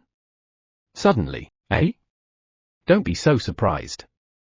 We have been friends since junior high school, right? I just wanted to ask you something. Won't you come home with me? I'm sorry. I have some things to do today. Ah. I knew it, she had good intuition. This B_TCH. But if she tries to run away, it means she has something to feel guilty about, right? What is it? What is it? I see. But I won't bother you, just give me a minute, okay? Don't worry, it's just a quick check. Without asking, I forcefully pulled her hand. I tried to talk to her in a nearby park, but without listening to her pleading, ouch, please stop. I took her there by force. What? Bring me in forcefully. No matter how much you want to, it's too much force. Tachibana-san protests at me with a little stronger language. Sorry, but it's okay. I'm sure you owe me a lot. Tachibana-san's face pales even more at these words. Oh, you? I don't know what you're talking about. I knew it, she was playing dumb. B_TCH. Bad girl. Thieving cat. Cheating woman. A string of expletives pops into my head. I see. I'm going to blurt it out. Well, let me put it this way. I actually went to see Kondo-kun, who was being held by the police. I heard all about it. You cheated on me for a long time. Everything. Hearing those words, she turned even paler. It's so easy to understand. I even think it's cute. But her cuteness makes me hate her 100 times more. What does that mean? I don't know. Yeah, I knew you were going to say that. I knew you were going to play dumb. She seemed to be desperately thinking of excuses while trying to hide her pale face. In the first place, there was no way you could have contacted Kondo-kun. Since he was arrested by the police, no one but his lawyer could visit him. Besides, what proof do you have that I betrayed you? Even if you could visit Kondo-kun, what proof do you have that he would be honest with you? It's not just that he's so upset about his own death that he's telling lies that never existed. You must be out of your mind to believe that. I knew it, Tachibana-san was so smart. You can say things that sound like that. But you know what? Tachibana-san. I'm not going to make it easy for you. You have to suffer as much as possible, and then you have to be destroyed. Otherwise, you won't understand my suffering. So for now, I'm going to take a step back. I see. Now that you put it that way, you may be right. I'm sorry for coming at you so suddenly. I guess I lost my temper a little. Tachibana-san gave me an unintentionally relieved look as I backed away a bit. Giving and receiving is so much fun. It makes my heart so happy. You can fall into the same place I did. Of course, I don't think I will be forgiven. I did something terrible to Kazuki. The worst is me. But I can take it out on you too, who played with my feelings. Is it clear? Yes. I think you're right. So I'll talk to the teachers about it. Her complexion darkens as she watches. What? About Kondo-kun? He bullied a boy named Aono Eiji this time, didn't he? There may be other crimes. So I'm going to tell the school what Kondo-kun said during my visit. It might help. Thank you, Tachibana-san. You've given me a lot to think about. She turns completely pale, as if in despair, and her pupils dilate. This should have forced her to do something. Now I wonder what she will do. I'm looking forward to it. Well, see you later. Tachibana-san. I leave the place cheerfully. The ball was given to her. Is Po V. I learned from Kyowa's report that the secret meeting between Ikanobu-san and manager Tachibana ended successfully. But now Ikanobu-san's purpose is clear. She wants to ruin manager Tachibana at the cost of her own life. Emptiness surrounds my heart. Chapter 174 Manager's Melancholy. Manager Tachibana's Po V. What should I do? What should I do? Instead of going home, I went to a cafe in front of the station to collect my thoughts. First of all, were Ikanobu-ei's words true? Or were they false? She was cornered and about to collapse. Maybe that's why she lost track of the border between delusion and reality. That would explain everything. When I think about it calmly, there is no way she could have met Kondo-kun. I knew it was a lie. So don't be afraid of what she'll tell the teacher. I won't be afraid, but suspicion of the literature club would definitely grow. The teachers have already tightened the siege on us. First of all, can the teachers judge Ikanobu-san's delusions as delusions? There was definitely a certain amount of reality in Ikanobu-san's testimony. If it's discovered that I've been working hand in hand with Kondo-kun in the dark since junior high school, everything could be exposed like a sack of potatoes. If that happens, I will have no choice but to keep Ikanobu-san quiet. I will pay her hush money. No, I can't do that. It won't calm her anger at losing everything. It will only add fuel to the fire. Then the only way is to physically stop her from testifying. But how? I can't do anything. Blame my juniors and run away? But with her testimony, it would be impossible to stop the pursuit against me. If this happens, with my last chance, I will incite a certain person. If that doesn't work, I'm ruined. Ages Po V. We dropped Hayashi-san off at home and went to kitchen Aono. Ikijo-san looked a little tired. She had worked so hard to protect me and Hayashi-san. I couldn't help but feel a little sorry for her. Thank you for everything, Ikijo-san. When I suddenly thanked her, she said, "What?" in a surprised voice. We were really saved by Ikijo-san. I can't thank you enough. I honestly told her how I felt. Oh my, that's so unfair. She smiles a little shyly and a look of melancholy comes over her face. What's wrong? She blurts out the words as if she is having trouble saying them. No. I just was wondering if I deserve to be thanked so much by senpai. You've always loved me, but I'm afraid that if you start to see the black side of me, the side you don't like, you'll be afraid of me. Her expression clouded over, as if she remembered a dull pain, as if an old wound was tearing at her. It's true, people always have a disgusting part of themselves. But, yes, I know. I'm also aware that I'm not a saint. In fact, I have a self-hating feeling that my black side is bigger than my saintly side. Senpai is kind to me, and I think I might be taking advantage of that. There is no Ikijo Ari who is always a perfect idol, but a fragile high school girl. And that fragility seems to be related to the weakness I felt on the rooftop when we first met. Still, so I tell her honestly what I am. To her, who is afraid of something, as if she were a small animal. I'm sure Ikijo-san only uses the black side to protect someone. She did her best to protect someone. And it's probably because of her kindness. She is so serious that she blames herself more than others. And because she is so hardworking, she tries to overcome any difficulties. I can't put it into words very well. But I think she wears herself out because of her personality. She stopped and looked at me. Her tears were reflected in the setting sun. I think that's why I fell in love with you, because you are such a girl. These are my true feelings. What she thinks are her weaknesses are the flip side of her strengths. That's really not fair. If I'm going to spoil you and show you the black side of me from now on, okay, yeah. I hope so. I want you to spoil me more and more. I want to go that way. I slowly held out my hand. She said, "Thank you," and took it. Chapter 175 The Road to Ruin. Manager Tochibona's Po V. I contacted someone I had known since junior high school. Just in case, I had another route in addition to Kondo-kun. Hello? Deep voice and slow tone. This is Tochibona. Long time no see, Mitsuda-kun, are you okay? Mitsuda-kun is a friend of Kondo-kun's whom I have known since junior high school, and Kondo-kun treated him like a servant. In case you're wondering, I'm glad I registered his contact information. Of course, he was suspended just like the other members of the soccer club. He must be in a very sensitive position, especially since he was close to Kondo-kun. So if I shake him up, he will do what I want. Actually, I found out something very serious. Do you remember Ikanobu Eri-san? Of course, I remember her. She's Kondo's ex-girlfriend, right? Yes. She seems to be saying that she's going to talk to the teacher about something that never happened in order to vent her anger at being dumped by Kondo-kun. What? He bites. She says that her parents disowned her because of her relationship with Kondo-kun. She says that she can't forgive herself for being in this unhappy situation because of Kondo-kun and that she wants to ruin her life with him. She also said that people from the same junior high school as me and Mitsuda-kun were also resentful of her and that she was going to report to the teacher that we were involved in the bullying problem with Kondo-kun. In fact, the literature club is now being questioned by the teachers because of her lies. What should I do? As the club leader, I can't even protect the members. By pretending to be a saint, I'm inviting pity, but at the same time, I'm inviting fear into the soccer club. If this continues, they will tremble in fear of the worst punishment that could befall them, not suspension, but expulsion. How about the soccer club? Did she say anything about the soccer club? I didn't ask for details, but she said that if she was going to hell, the more people she had to go down with, the better. Now the fear is contagious.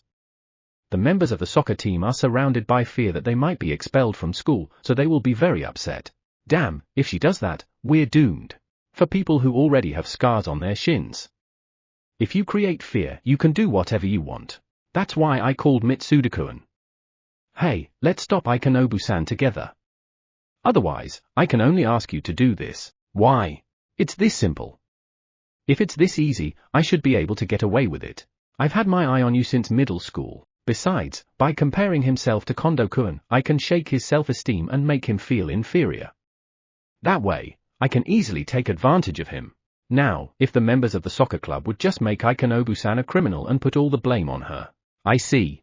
Now all we have to do is meet her and talk to her. Can you gather other members of the soccer club that you trust? Maybe we can meet tonight. He readily agreed with just words. Just as planned. Now, if I can just lead him well and get the soccer team members to go wild, all will be well. Interestingly, people move easily. Now all I have to do is sacrifice that girl. And so the final stage of the game begins. Eiji's Po v. Eiji-senpai, what do you think of the people in the literature club? Ikijo-san asked me hesitantly. Do you think they are poor people? I gave my honest impression. Poor people? Yes. They can't even think of others as people. That's why they are alone now. Even if they're doing well on the surface, they don't really trust people, so they slip. Ikijo-san nods and listens. I think that's why they can never find true happiness. I think they'll never be able to talk to anyone or ask for help, so no one will reach out to them when they're at their hardest. I found something irreplaceable in the greatest need of my life. But I'm convinced that those people will never find the treasure I found. All that's left is a slippery slope. Ikijo-san, please don't do anything dangerous. But if anything goes wrong, I want you to know that you can count on me. I'll definitely help you, just like you helped me. She just said yes with a blush on her face. Chapter 176 toward the final phase. Secretary General Lukaki's Po v. I was drinking whiskey at a bar I knew for a secret meeting. Today's scotch was from Speyside. A bottle of whiskey that I remember drinking with my best friend when we were young. We both liked to enjoy the aroma of whiskey, so we drank it straight and slowly, without ice, and talked about various dreams. Those were the best days. I think of it with deep emotion. Thinking back, the bottle has been redesigned several times since then. But it still retains the sweet, fruity, old-fashioned taste of sherry cask fermented whiskey. It seems like only yesterday that we were sending each other bottles from the year our kids were born. I take another sip of that memorable drink. It is still sweet. Raisins, herbs, brown sugar, and mitarashi dango, traditional Japanese rice flour dumplings. Complex flavors layered in my mouth. Secretary General-san, sorry, I'm late. The man I was waiting for entered. I was hoping for a little more relaxation, but alas. No, I was drinking my favorite whiskey, so it's no problem. Ah, I see. What about drinks? I'm a martini then. That's a pretty good choice. A martini is a cocktail made by mixing gin, a distilled spirit with herbs, with vermouth, a white wine with herbs. The cocktail arrived. I dare not talk about work before he takes a sip. It's good. A martini is a cocktail that really shows the bartender's skills. Now let's talk about work. How did the PM look at the cabinet meeting? This question is answered by this promising young man. He was quite upset. He seems to be in a hurry because of Councillor Kondo's problem. I'm sure he is. He seems to be trying to escape, but it won't work that way. Didn't the Secretary General do the leaking to the media? He's still young for a politician. He still has that idealistic blue streak. I don't dislike that blue streak, but I also think it's careless. Well, I wonder, the greatest weapon is ambiguity. We should not lie. But if you can't tell the truth directly, it's best to smoke it out like this. He also said that this is where justice is done. The Prime Minister said that he would put pressure on the school to end the bullying problem as soon as possible. I see. The Prime Minister seems to be very lenient. With a wry smile, I smile at the Minister of Education, the young hope of the faction. Manager Tochibona's Po v. As soon as I made my appointment with Mitsuda-kun, I contacted Matsuda-san, a junior member of the literature club. All to get her to take the blame. Matsuda-san. I'm in trouble. I need to see you right away. Can you come over? Also, I'll leave a secret note with this number in a locker in front of the station, so please check it. Leave her a message in the locker. She's on her way to the station now, so the preparations will be quick.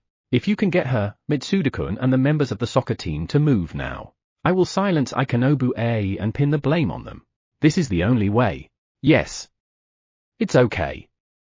I can manipulate people better than anyone else. It's the only thing I think I can do better than Eiji-kun. I will use my last weapon to the fullest to get through this difficult situation. This is the last hope. Last hope? What does that mean? Before I knew it, I realized that I had been pushed to the brink of life. I was forced to feel an inferiority complex that I couldn't do anything about. I lost everything I had built up, and even if I could escape, I would have to live my life with a strong sense of inferiority to the genius named Aono Eiji. The heavy burden of having to live such a life deepened my emotional wounds. Chapter 177 Teacher's Determination. Takayaniji's Po V. The principal invited me to a bar where we could play shogi. I had been so busy with the case that I hadn't had a chance to relax, so he couldn't bear to see me like that and offered to buy me a drink. Cheers, the principal said, pointing a beer at me. I nodded and slowly clinked my glass. Thank you for your hard work. You're indeed a former amateur and a master. No matter how I go, I can't win. The principal looked at his stuffed koma, shogi pawn, with a bitter smile. It was refreshing to play shogi for the first time in a long time. He must have been very concerned. It was true that I had been working overtime these days. That's good. By the way, do you know the famous words of Kimura Yoshio, a great Meijin before the war, when he lost his Meijin title to Oyama Yasuharu, a great Meijin after the war? Shogi masters are generally shogi nerds who take advantage of their memory. I'm no exception. Of course. I have a good successor, right? The principal smiles. That's right. It's a good opportunity, so I wanted to talk to Takayaniji-sensei about it. Takayaniji-sensei, you really are a wonderful teacher. I can't even get close to your feet. I know it's presumptuous of me to say this. But I've seen the work you've done, and I'd like to follow Kimura's great example. I'll be retiring in a few years, and at this point in my life, I've really found a good successor.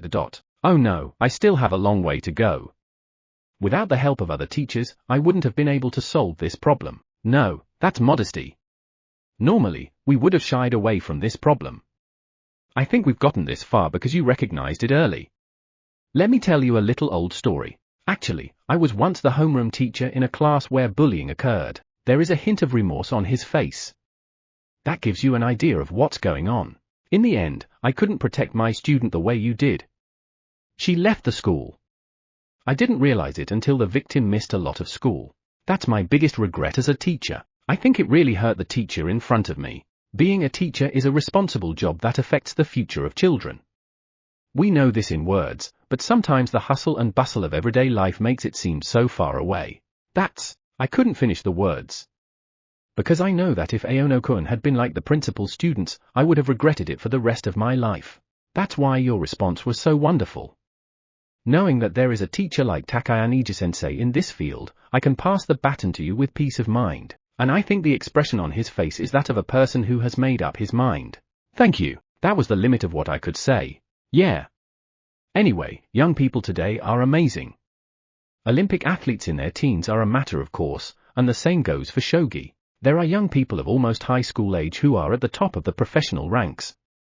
I'm sure that Aono-kun, whom you protected, will become one of them. Many adults are pessimistic about the future of Japan, but there are so many wonderful young people coming up. I believe that Japan has not been abandoned. That's why. The principal laughs and speaks with power. He looks directly into my eyes. I will take all the responsibility. That's why I want you to keep going straight. Maybe the outside world will continue to say things about you. But don't worry about that. It's my job to take responsibility. I have to answer to my boss's determination here. I will do my best. The principal smiled calmly. Principal's Po V. I chatted with Takayaniji-sensei, and at the right moment, I went to the bathroom. I suppressed my anger as I looked at the email on my cell phone, which I kept in my inside pocket. It was a warning message sent to me a few hours earlier by a friend who works for the Ministry of Education. Apparently, the top is trying to intervene in your school bullying issue to resolve this political scandal quickly. There may be some pressure in the future, so be careful. Thanks to my kind friend, I'm even more fed up with this corrupt world. What kind of principal can't protect his students and subordinates? Chapter 178 Soccer Club? Mitsuda's Po V. I was summoned by Tochibana. We had been classmates since junior high school, but we had hardly spoken to each other. But I'm in a difficult situation. I was suspended from school after Kondo caused trouble. Not because I was a criminal, but just because I spread malicious rumors. Damn, if Ikanobu told the teacher about something that never happened, I wouldn't be able to get away with just being suspended. As I recall, that woman was forced to break up with his childhood friend Endo and was immediately dumped by Kondo, who treated her like a toy. So I know she would try to take as many people as possible with her out of revenge and desperation. If that happened, would I be doomed? If this continues, I'll probably be expelled from school. The perpetrators, like Kondo and Aida, will probably be expelled. As for Aida, his parents went crazy and posted on SNS that they were victims, which caused a huge uproar. People around them looked at them with contempt, and the whole family was socially ostracized. That's why Tochibana approached me, thinking I might be able to continue my school life.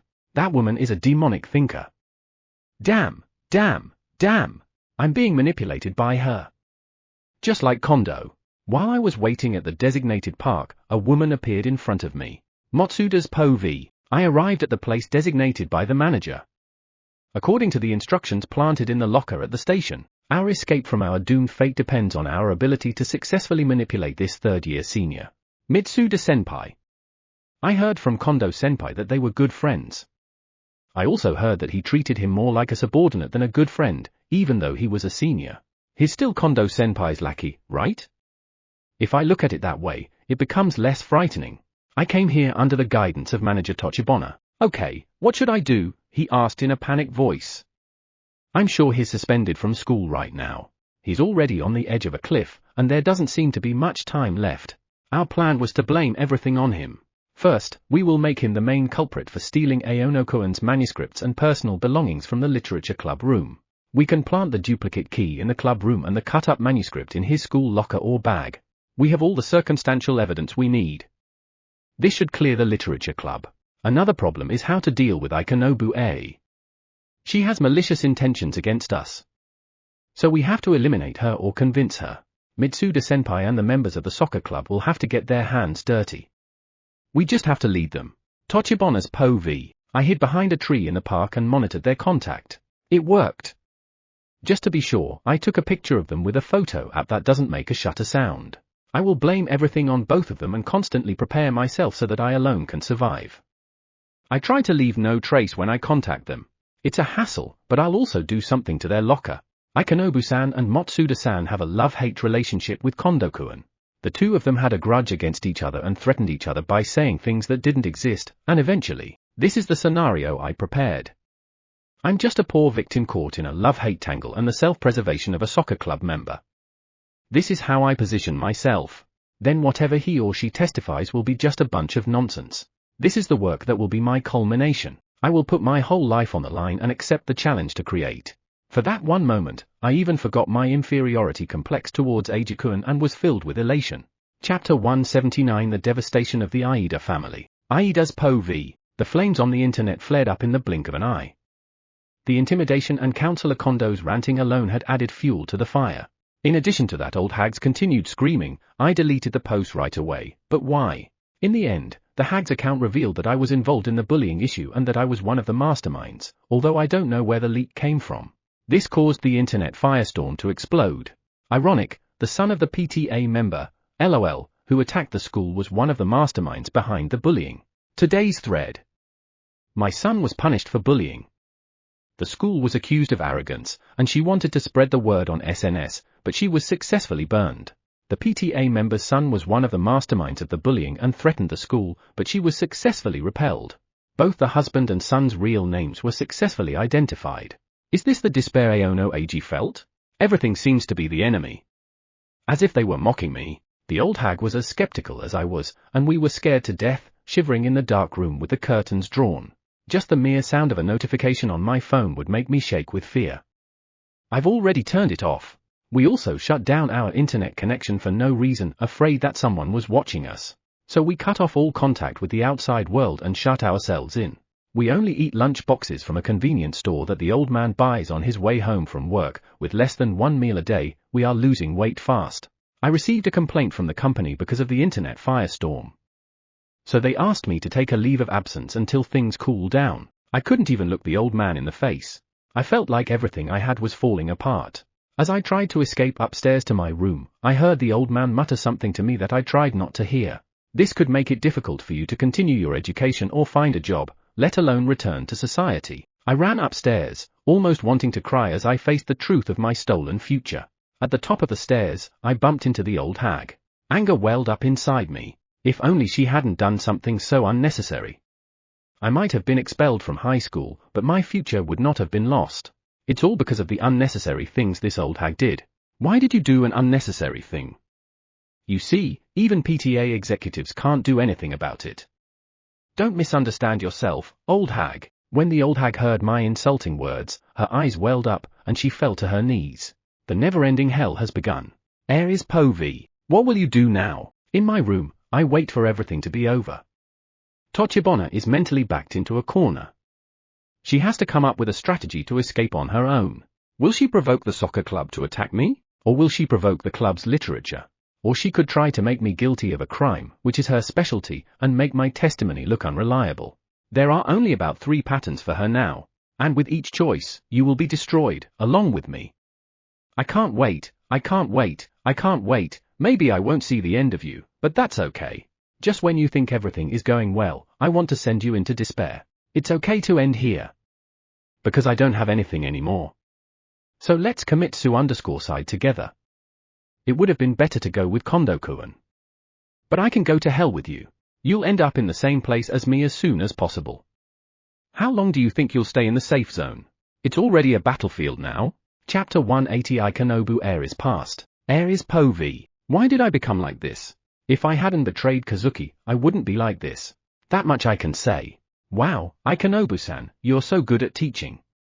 I understood it right away. I see, this way is easier to understand than the teacher. What, you have a boyfriend? Too bad, because you're such a sweet and nice girl. I wish I had met you a little earlier. At first, it was just such sweet words. I sat near Kondo-kun at a study group, and he swayed me like that. Then we started greeting each other at school when we saw each other, and I gradually let my guard down. He said, I really need your help, Ikanobu-san, to study for the exam. Can we meet on Sunday, even if it's just for a little while? When he asked me to meet him on Sunday, I felt a sense of joy. After all, he was the ace of the soccer team and had good looks, which made him very popular with the girls. It ate away at my heart like poison. And before I knew it, we became S_X friends. I felt sorry for Kazuki, but the relationship got deeper and deeper, and after I couldn't get out of it, there was nothing I could do about it. There was no way I could make a calm decision. Who are you going to choose, me or Endo? I can't trust you with just words. Faced with the choice between the two, I went crazy. I lashed out at Kazuki. I like Kondo-kun more than you. I can't help it. Because you're not as good as Kondo-kun. I only went out with you because we were childhood friends. Don't ever talk to me again. Even if I can only think back, I said such terrible things. I did the worst thing I could do as a woman and as a human being. Kazuki's desperate expression stayed in my mind. The more I thought about it, the more my heart started to die.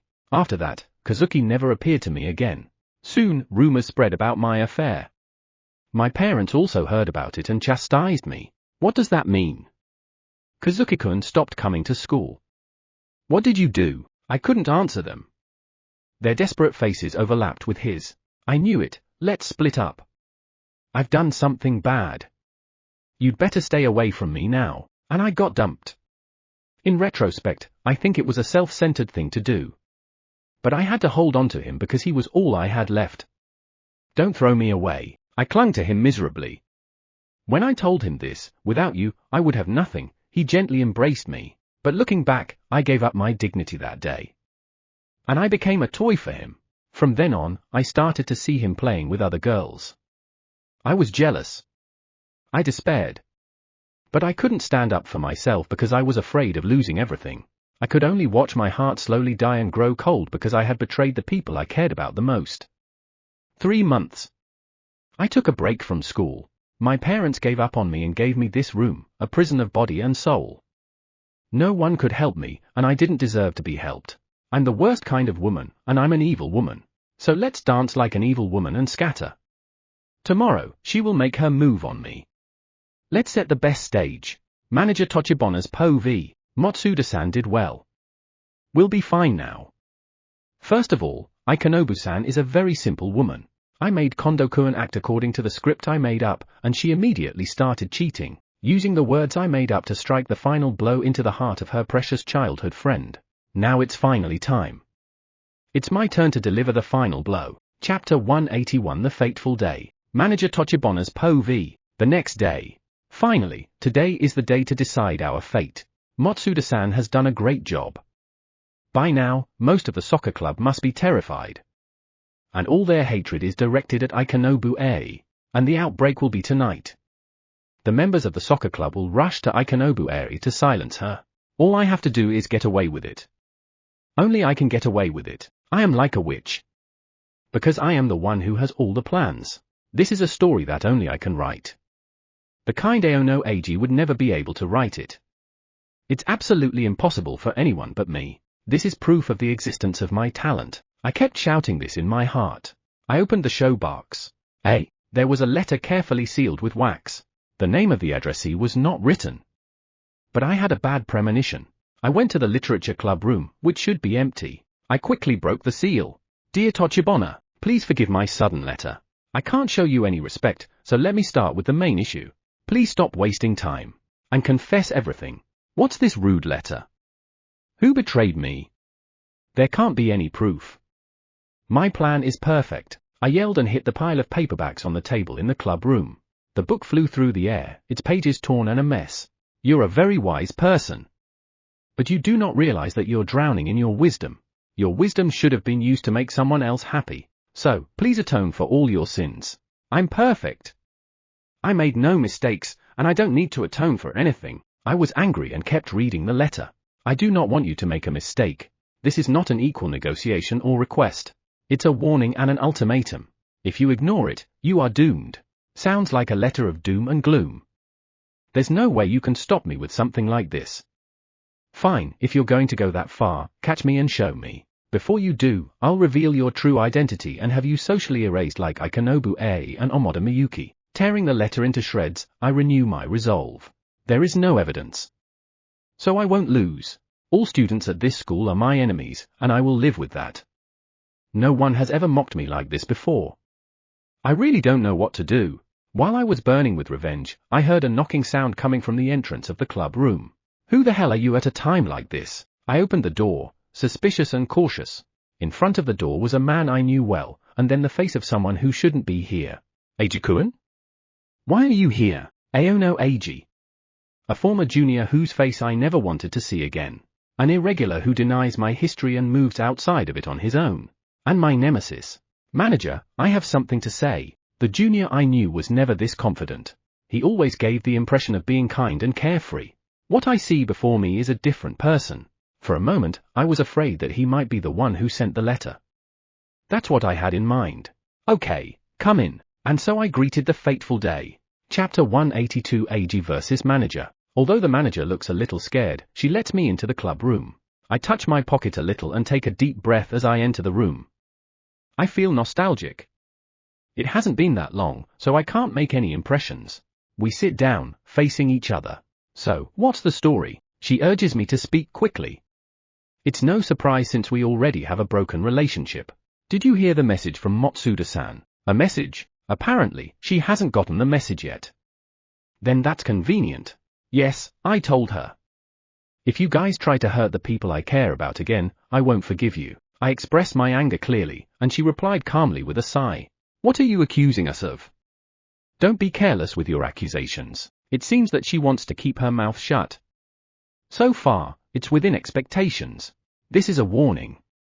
And it's not the only thing. I don't care about the manager's excuses anymore. Please don't try to escape anymore. Manager, I'm going to be frank with you.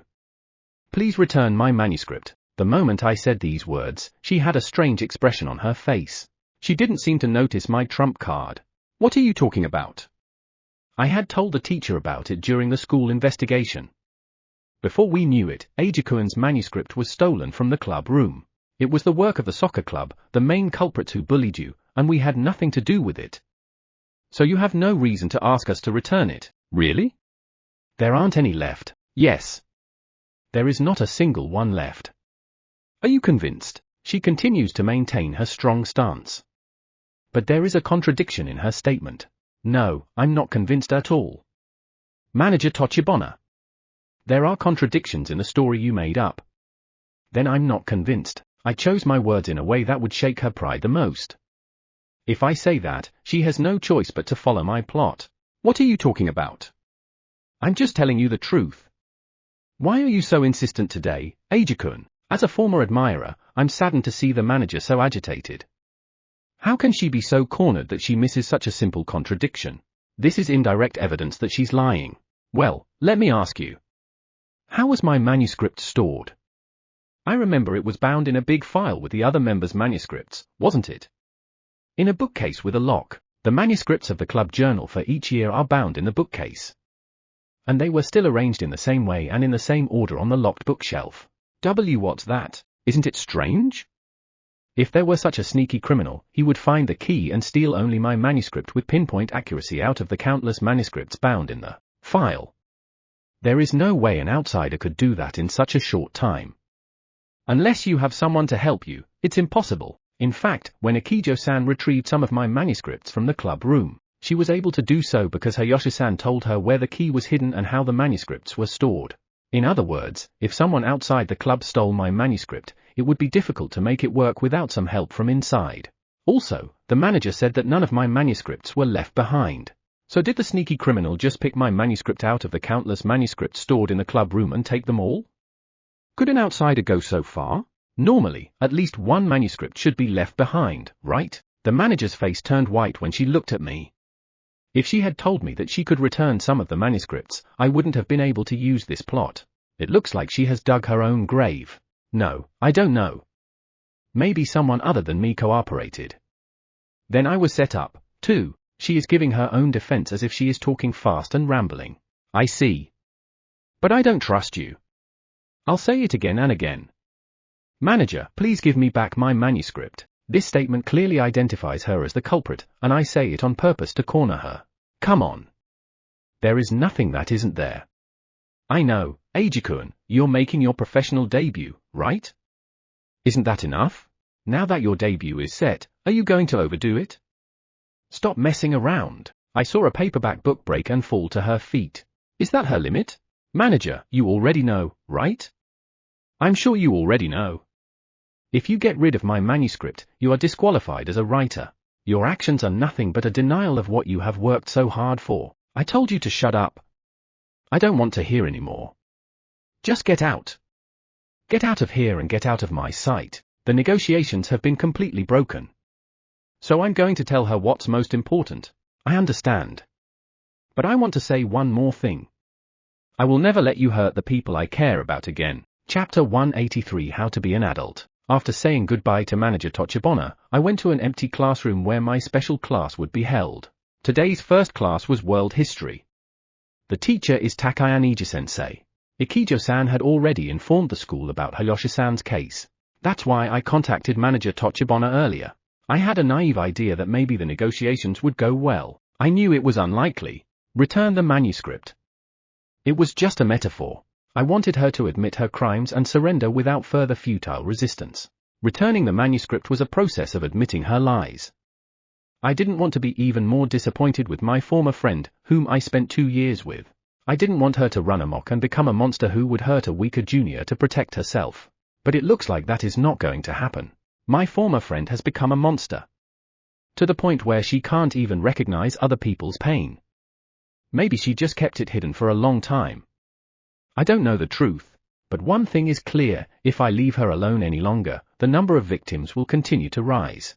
That day when the summer vacation ended. When I was desperate and couldn't talk to anyone, there were words I needed to say. There were people I needed to talk to. So this time, I will not make a mistake. Oh, Aono-kun. Good morning. Takayan Eiji-sensei greeted me a little sluggishly, as usual. Sensei's look seemed to be full of trust and affection for me. Good morning, Takayan Eiji-sensei. Yes, well, let's do it as usual. What's wrong? I looked into Takayan Eiji-sensei's eyes and told Sensei what I should have said that day. To repay Sensei's trust. Sorry, before class starts, I need to talk to you about something. Takayan Eiji-sensei nodded at me as if Sensei sent something. Tell me. It's probably more important than the class. With this strong agreement, I tell Sensei, feeling relieved. Takayan Eiji-sensei, please help me. I'm being bullied by the members of the literature club. And the target of their bullying is about to shift to my junior. I know Sensei knows about all this, but that day, I couldn't tell Sensei properly. The first time I went to Takayama Eiji Sensei, I just told the facts and didn't really ask for help. That's why this time, I decided to really rely on adults. Of course, Aono-kun. It's Sensei's job to protect the students. Thank you for relying on me. I'm really glad that you told me. I know it was hard for you. It's my job from now on. Just like that day, Takayama Eiji Sensei faced me. On that day, I could ask for help, as Sensei encouraged me to do. But now it's different. I trusted adults and asked for help myself. And I tell Takanagi Sensei what I think. That the literature club is definitely involved in my bullying, and I believe the testimonies of the club members are false. I understand you very well, Aono-kun. The school has said that they will deal with this as soon as possible. This will probably shake the club members even more. Aono-kun, stay close to Hayashi-san as long as you can. Just like Ikijo-san, Imai-kun, and Endo-kun did for you. At times like this, when you're scared, it's a great comfort to know that she's not alone. The school will handle it. The first-year teachers have already started to take action privately, Takayama Eiji Sensei assured me emphatically. Takayama Eiji's POV, almost there. Aono-kun's testimony would put the literature club in a corner. Maybe there will be defections. In fact, Aono's case is probably about malicious intent, either hiding or disposing of the manuscript. This would result in either theft or property damage charges. Aono-kun said he would also file a damage report, separate from the incident with the soccer team. This would give the school valid grounds for disciplinary action. In addition to Aono-kun's case, it was also a threat to Hayashi-san. No matter how much they use anonymous accounts, if they can be identified, it would be a serious crime. However, Manager Tochibana will fight this tooth and nail and probably try to get away with it. The final piece is to provide irrefutable evidence. Organizing such a conclusion in my mind and with several trump cards in my head, I think of a way to decisively destroy Tochibana's theory. Chapter 184 The Collapse of the Story. Manager Tochibana's POV. Lunch break. Ikanobu Eiji was absent from school. This is convenient. I already sent instructions to Mitsuda-kun through Matsuda-san. By now, volunteers from the soccer club would be on their way to meet her. And now I'm meeting Matsuda-san in the club room. Manager. She clings to me, her pale face colored with anxiety. How's it going? Have you heard from Mitsuda-kun? I dare not use my phone. So as not to leave a trace. Yes, he just contacted me and said everything went well. What should we do? I see, she is racked with guilt. How convenient. That should make it easier for me to make a move. Did he send you any pictures or anything? Did you check it out properly? Not yet. I'm supposed to get them now. But, once I get them, I'll have to move quickly to cut these two off. Before Ikanobu Eiji's problem came to light, but there was no news from him. What does this mean?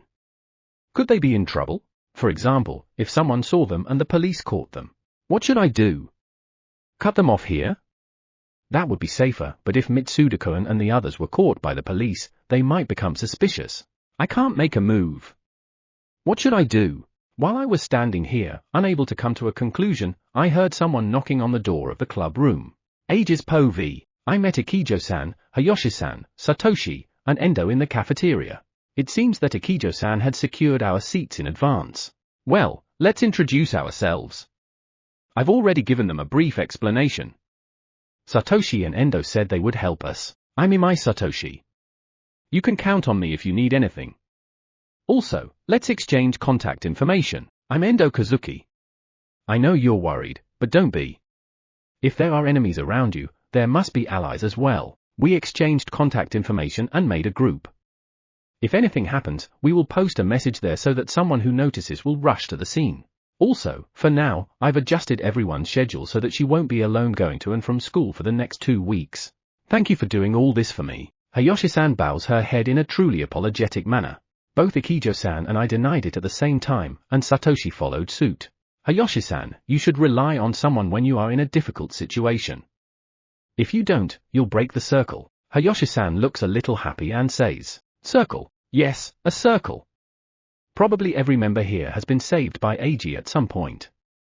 I also owe him from elementary school. That's why I was happy that Eiji relied on me in this case. I think that a series of helping and being helped leads to a greater relationship of trust. So if we ever have any problems in the future, you can help us, Hayashi-san. When everyone nodded in agreement, she looked down happily, shook her head, and repeated thank you very much over and over again. Chapter 185 Unexpected. Manager Tochibona's POV. The door opened slowly. A man who shouldn't be here slipped into the room. Why is Mitsuda-kun here? An unintended scream escaped.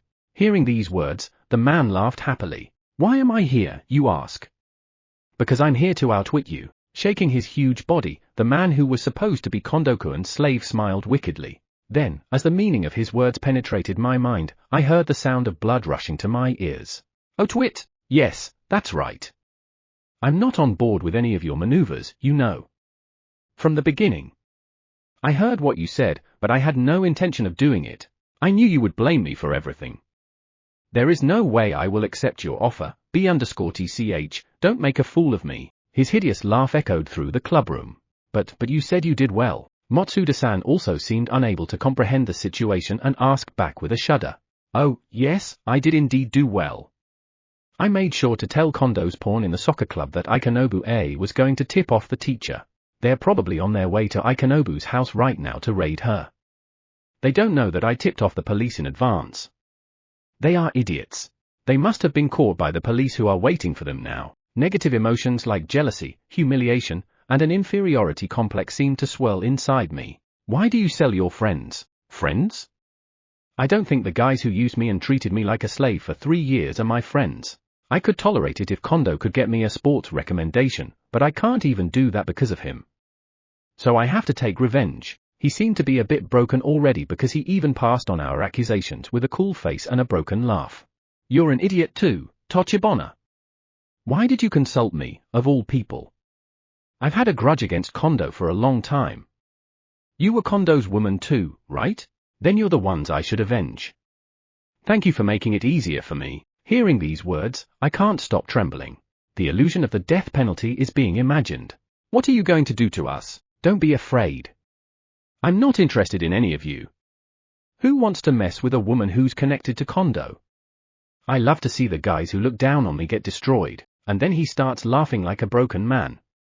I realize that I'm slowly being driven into a helpless cul-de-sac, and I can't stop myself from getting dizzy. It's okay. There is still no conclusive evidence of my involvement. I should be able to get away with whatever I want. Right, it can't be over yet. Hey, Tochibona. You used to be so talkative. Have you given up yet? You've won so many awards for your talents, right? Ah, how come I didn't notice? Maybe you don't have any talent after all. The words I didn't want to hear were hurled at me at that moment when I was backed into a corner. Humiliation, humiliation, humiliation. Shut up. Shut up. I couldn't help but let out a loud voice. Are you angry? It's like admitting it, isn't it? I was shaking with rage because of the worst aggravation. I told you to shut up. The voice echoes down the hall. I'm surprised that I can speak so loudly. Damn, you're surprisingly defensive. Even if you yell like that, I won't back down. Well, that's okay then. I guess with this I'll get away with it, saying that he slips out into the hallway. Oh no. He is under suspension, and his presence in the school means that he is? Tochibona, you're just another incompetent who thinks she's good at manipulating people. At the very least, you are not even a footnote to the monster who created this scenario. You're just a fool who made a mistake and dug his own grave, you know that. I shudder with anger as I stare at the man who is trying to undermine my dignity until the moment he leaves. Then the teachers burst into the clubroom and we were surrounded. Chapter 186 The main supporting role. R is POV. Thanks, Kyowa. You're great. Kyowa contacted me immediately. It was a report that the attack by the remnants of the soccer team that had ambushed Ikenobu had been successfully put down. No matter how athletic they were, there was no way they could defeat Kyowa and the specially trained police elite. I hung up the phone. Then I went to the place I had promised. An empty classroom. The man who had cooperated with me was waiting. Thank you for waiting. I am Kyowa's master. Nice to meet you, I'm Ikijo Ai. He and I had been in contact through Kyowa. So it was the first time that we really met. For a moment, he looked surprised. Then he laughed. I would never have guessed that it was Ikijo Ai. I guess everyone would be surprised that the idol of the school is a conspirator. He cooperated with me. So I decided to meet him personally. He took a risk, so I decided to take a risk as well. He was the one who bullied Eiji-senpai, so I can't forgive him. But without him, this operation wouldn't have been possible. It would be the same for you. Mitsuda-san. No doubt. I just got a call from Kyowa. Akinobu-san was attacked by the soccer club, but they were subdued by the police, and she is unharmed now. He laughs a little and says, I see. He looked relieved. Why did you say you wanted to make a deal with me? It was someone's advice. I explained with a bit of bitterness on my face. I don't know. How did you know I was harboring dissatisfaction with the soccer club? No, with Kondo. I'll say it again, it wasn't me. But while I was investigating the soccer club, I quickly learned that someone was trying to destroy Kondo. There was also someone who was taking pictures of his secret meetings with Amada-san, leaking them to the soccer club, and even tipping off the teachers. You probably found out who it was right away, right? In response to my question, he laughed bitterly. I knew right away it was someone with a deep grudge against Kondo. Then there are two suspects. The first suspect was Aono Eiji, who had been bullied and was almost eliminated from society. The other is Endo Kazuki, who has known us since junior high school. Eiji has not yet recovered from such an incident, so Endo is the most likely candidate. We were also aware that Endo-san was probably in the dark, taking revenge on Kondo in various ways. As you said, if you think about it normally, the most likely candidate to shake up the soccer club was Endo-san. But in the end, Kondo didn't think of that.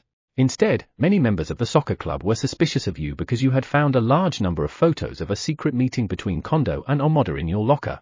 You were trying to take advantage of the trap set for you and let Endo-san go free after creating a situation that would make Kondo and the others suspicious of you so that they would not look at Endo-san with suspicion, right? Mitsuda-san laughed silently. After various investigations, there was no indication that he was actively trying to clear his own suspicions. Rather, it was as if he was trying to focus the suspicion on himself. Also, I believe you were the one who revealed the relationship between Kondo and Amada to Akinobu Eiji. Is that true? There is no proof of that, so it was just my speculation. I did not ask him directly. But it was also hard to imagine that Endo-san would take revenge on Akinobu-san himself, because the signs of his movement were concentrated on Kondo, Amada, and the members of the soccer club who had directly harmed Eiji-senpai. But with Akinobu Eiji's outburst, the mastermind behind this incident was cornered. If you think about it, someone triggered Akinobu-san's outburst. Well, who knows? He decided not to reveal anything after all. It would be pointless to pursue the matter further. I see, but I'll tell you this. Kondo never imagined that he would be destroyed by me, or maybe Endo. He's an idiot. If you think about it, you will know that. I bet he still doesn't realize that Endo destroyed him. He was just a SC_bag who could only think of himself. Mitsuda-san smiled with satisfaction. But there is no doubt that he was involved in Eiji-senpai's bullying problem. So there is no way I can forgive him. Nor can I stop the school from punishing him. You will keep your promise, won't you? He looked refreshed. Of course. Your safety is guaranteed here. His only condition for cooperating with me is to ensure his personal safety. The school will probably suspend or expel me, but I get to watch the destruction of these guys from a special seat. I'm satisfied. With that, the only problem left is that of Manager Tochibana and the others. Chapter 187 Manager Tochibana dances on iron shoes. Takayaniji's Po V. After receiving Mitsuda-kun's report, we raided the literature club. I already know most of the story. That settles it. The fruitless discussion is over, Tochibana-san. No, it wasn't my fault. I was deceived by Matsuda-san and Mitsuda-kun. I know nothing about it. I just got caught up in it. Tochibana, who was crying like this, resisted quite a bit. Matsuda, who was standing next to her, was stunned and asked, "What are you saying, manager?" It reminded me of Snow White in the Grimm fairy tale. The stepmother who bullied Snow White is finally exposed for all her wickedness and is executed by the prince, wearing her red-hot iron shoes while she dances. Her unsightly appearance was just like that of Snow White's stepmother. After such an abomination, Matsuda would fall so easily now. Tochibana is incapable of realizing that this last gasp is the end of her. For now, let's calm down and talk. Tochibana-san in the consultation room. Matsuda-san in the infirmary. I'll take care of you, Tochibana. Student counseling room. Let me get straight to the point. The attempted attack on Aono Eiji this time. And the one who took the leading role in bullying Aono-kun was Tochibana-san. It was you, wasn't it? Tochibana was still angry, but she was calmer than before. No, it wasn't me. It was Matsuda-san who was out of control. The reason was that the school was pushing her too hard. Her behavior and words have been very strange lately, ever since the school started to suspect the literature club of the bullying problem. I see, so that's your excuse. Then what about the case of Aono-kun's missing manuscript? I told you many times that I had nothing to do with it. But now that I think about it, there were two suspicious people at the club. Who? The first is Hayashi-san, a first-year student. She stopped coming to club activities right after Eiji-kun's bullying problem became public. Suspicious, isn't it? That's a very selfish argument that leaves me speechless. But she must have been under the mistaken impression that her argument would not be refuted. She regains her confidence and continues to present her own theory. The second person is Matsuda-san. As I mentioned earlier, her behavior and mental state deteriorated when the school began its investigation. Given this, it is possible that she was a traitor to the literature club. Because I'm sure that if there were no collaborators on the inside, Eiji-kun's manuscript couldn't possibly have been taken away. She must have thought of all sorts of things to try to close the case of Aono-kun's lost manuscript as well. Really, it was so black and calculated. And it is also an excuse that is improvised but hard to refute. However, it's effective when we are not prepared for it. But, when we are at the stage where we have done most of the research, it's just a child's vain excuse. So, what do you think of Mitsuda-kun's statement? He had a grudge against Kondo-kun. So I think he wanted to bring me and Matsuda-san, who were good friends of his, down. He also said earlier that he didn't consider his fellow members of the soccer club to be his friends. Can you really trust his testimony that he even betrayed his friends? Yes, that's really a big move. Yes, I understand exactly what Tochibana-san is trying to say. That's right. If you doubt me, please bring me solid evidence. Otherwise, I will be a victim of the same crime as Eiji-kun. If you continue to doubt me, I will be forced to take appropriate defensive measures. Under the illusion that your position has become superior, you launched a counterattack and even tried to intimidate the school. But this is the situation we have been waiting for. When a defender goes on the offensive, his or her vigilance is at its lowest. They will easily create gaps. If you counterattack from a place they are not expecting, they will collapse immediately. So how would you refute this message exchange? The police gave it to me earlier. Apparently, they were able to recover the data on Kondo-kun's phone. It seems to be part of the SNS message exchange between you and him as well. Hearing these words, her complexion turned pale as she looked at me. She muttered in a low voice a lie and trembled as if she was dancing her last dance. Once again, the offense and defense were completely reversed. Chapter 188 Manager Tochibana's Ruin. Tochibana's POV. Why? Why is that message still there? I don't understand. I should have handled this perfectly. I thought I deleted the message. But the message I sent that day was still there. I had advised him to push Eiji-kun further when he asked me that Amada-san's feelings had not completely disappeared. I even sent him a link to a website that shows how to do that. I'm pretty sure this is the message you sent, right? Aono says coldly. I don't remember. Do you have any proof that I sent it? First of all, there's no such message on my phone. Someone must have faked it, or it must have been someone else pretending to be me. I don't know anything about that. Aono sighed heavily when I made that excuse. This SNS has an unusual specification: once you delete a message, it cannot be recovered. So if Kondo-kun had synced after you deleted the message, there would have been no evidence. As if this teacher didn't care about my excuses, Takanagi continued the explanation with determination and nonchalance. Cold sweat ran down my back. My excuses are completely untenable. I told you I didn't do it. I completely lost my composure and angrily denied it, but Takanagi didn't stop. But Kondo-kun was cornered and took it out on his own phone and broke it. So he couldn't log on to the SNS, and the sync couldn't happen. Now we have definitive proof that you were behind it all. So, please stop making excuses. Don't underestimate adults. The problem has gotten so big, Tochibana-san. Your childish excuses won't work. I'm not making excuses. If you're a sensei, you should believe me. Why doesn't my story work? This teacher. Okay. The police are going to start investigating the SNS because of this case too. There's so much obvious evidence so far. The police investigation will make it clear whether what Tochibana-san said was true or false. If that happens, the only way is to delete my account. Just to be clear, there is no point in deleting your account. Unable to answer, I could only stare back sharply. Tochibana-san. The school is taking this matter very seriously. You will be under house arrest for a while. Do you understand? Shut up, shut up. I don't approve of this. Grow up, Tochibana-san. You can't run away now. Kondo Eiji spoke to me as if to admonish me, and I got so excited that I lost my temper. Fine. I'll prove my innocence. Then you can't be a sensei anymore.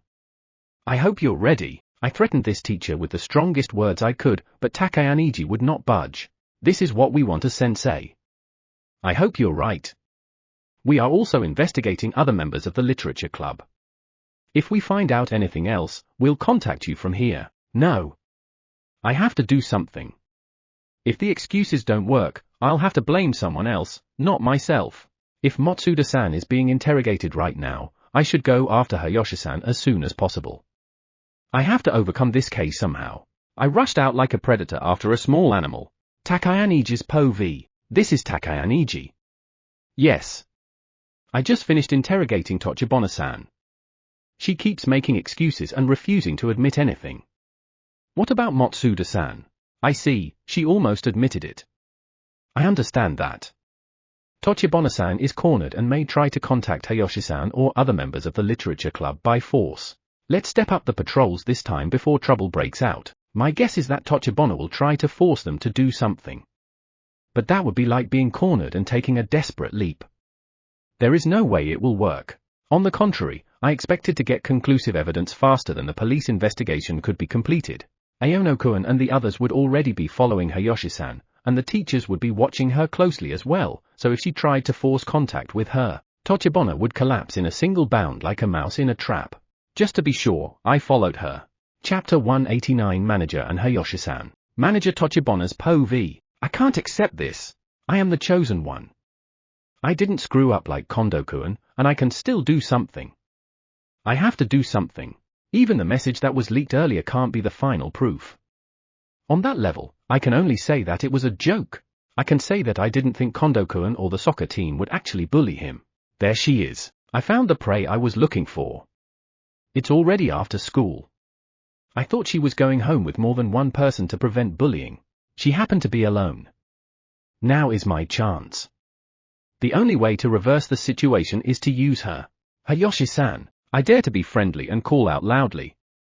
Several students involuntarily turned their heads. She flipped out and shook her shoulders. Tochibana, manager? That made the students pay more attention to Hayashi-san. This is my chance. Please help me. The literature club is about to be accused of bullying by the school. She looked like she was going to cry. But I thought this was my chance. She's shaking like a little animal, so I'm sure she'll cooperate easily. Please. I think your testimony as an outsider of the club would be objective evidence. The school makes it sound like I'm the mastermind behind Eiji-kun's bullying. They also suspect us of being responsible for the disappearance of Eiji-kun's personal belongings. When I gave instructions to the club members, she turned blue, but she didn't stop me. She wasn't involved, but she must have felt guilty. So I used that guilt to my advantage. I continued in a whisper, so that only she could hear. Do you understand? You didn't stop us, and you're just as guilty. Maybe the school will punish you too. Then stay with us. Then you won't make things worse. I patted her side. Just grow up, I said lightly, and she had tears in her eyes. Convinced of my victory, I raised my voice like an actor, asserting my righteousness to the crowd. Please, I know it's scary to stand up against the school. The school is trying to make us look bad in order to end this matter quickly so that it doesn't affect their own reputations. Please, please help us. Act as if you are the weak and the victim. That will get you sympathy. You see, in this world, it doesn't matter whether the truth is true or not. It's about whether others can prepare a truth that they believe to be true. Now go and testify to our innocence in front of the public, Hayashi-san. Just a weak and cute little animal student like you defending us is enough to make people lean our way. Come on, I will use you as much as I can. Say it, declare our victory. NN, what's wrong? I can't hear you. Your voice is too low. As I pushed her, she cried louder. She started to shed big tears. I can't do that. Because.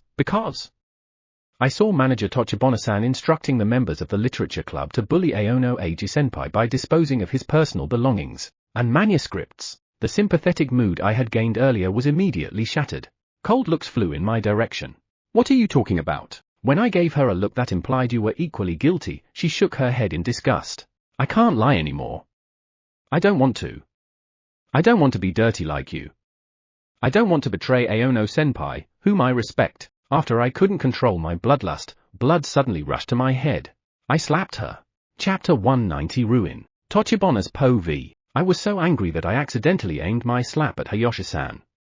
I thought I had made a mistake, but there was nothing I could do to stop it. I could see that the people around me were in an uproar.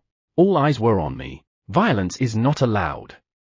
Tochibana-senpai, I heard a man's voice. He was forcefully pulling my right arm. Pain and fear surged through me. A slap against Hayashi-san was prevented just in time, and I lost my balance and stumbled. Somehow, I managed to stay on my feet, but my unbalanced body collapsed. Imai Satoshi, I don't know much about this man who stopped my slapping. But I only knew his name because he was a friend of Eiji-kun's, and we had seen each other several times. It's all over now.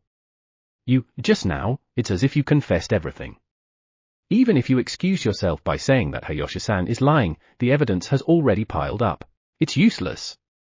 Let's stop resisting. It's ugly, a provocation clearly aimed at me. The humiliation of being despised and mocked by someone I've almost never met is burning in my heart. That's right, you're one of Hayashi-san's people, aren't you? No, who sent you? Eiji-kun, the teacher, or Mitsuda-kun? Tell me, who is trying to trick me? I shouted loudly, trying to change the situation somehow, but the people around me just looked at me strangely, and no one took my side. In fact, I could see them laughing at me like fools in their little voices. That's strange. My plan should have been perfect. But no one seemed to trust my words. This is a normal reaction. Manager Tochibana. You were jealous and afraid of Eiji's talent and tried to ruin him. Isn't that the truth of the bullying case against Eiji? Don't say your delusions, only words strongly deny it. But what she said before doesn't sound like a lie, does it? She was angry and hit her, so I guess it must have been true. The audience was cold as if to say it was all my fault. This is the humiliation Eiji experienced because of you. Eiji, who was bullied because he was falsely accused, experienced deeper despair. Did you understand a little? How cruel you were to him. Unable to say anything back, I fell down with my head in my hands. No, I keep denying it. But no one is on my side. Even some of them are filming the scene with their cell phones. You can do that forever. Because soon the teachers will come. Many students will testify. What did you say to Hayashi-san? Now, you see, you were defeated by people who thought they were a tool. You use the people around you as much as you can, and then you cut them down mercilessly. You are the opposite of Eiji. Eiji helped me and Hayashi-san. There are many people who were saved by Eiji. Those who trusted him continued to trust him without being influenced by cowardly rumors. I looked at Imai-kun. Any more words will destroy my dignity. Therefore, I do not want to hear them at all. But he continues without hesitation. But you continue to make everyone around you miserable. And in the end, you were ruined by it. Eiji made his friends happy. But for you, it is the exact opposite. It's not just the novels. You are not as good as Eiji in every way. No one will reach out to you when you are in trouble. My self-esteem was torn to shreds by those words. If I don't get out of this situation, I won't be able to stay in school. I would lose everything. But I couldn't say anything back. All I could do was break down and cry. Soon after that, Takayama-sensei came. I couldn't see because of my tears. Now, what will you do, Tochibana-senpai? I slowly climbed the 13 steps leading to the death chamber. I have no excuses. As I endured the humiliation of being defeated by my junior in every way, I cursed my future fate of social annihilation. Hell had just begun. Chapter 191 Theft. Takayama-Eiji's Po V. Tochibana had become so limp that she couldn't move without the support of her body. In another room, a first-year student named Hayashi was being interrogated. She seems to be taking it well, and reports of her testimony come to me in the form of notes. A horrible man who attacks his own girlfriend has no human rights.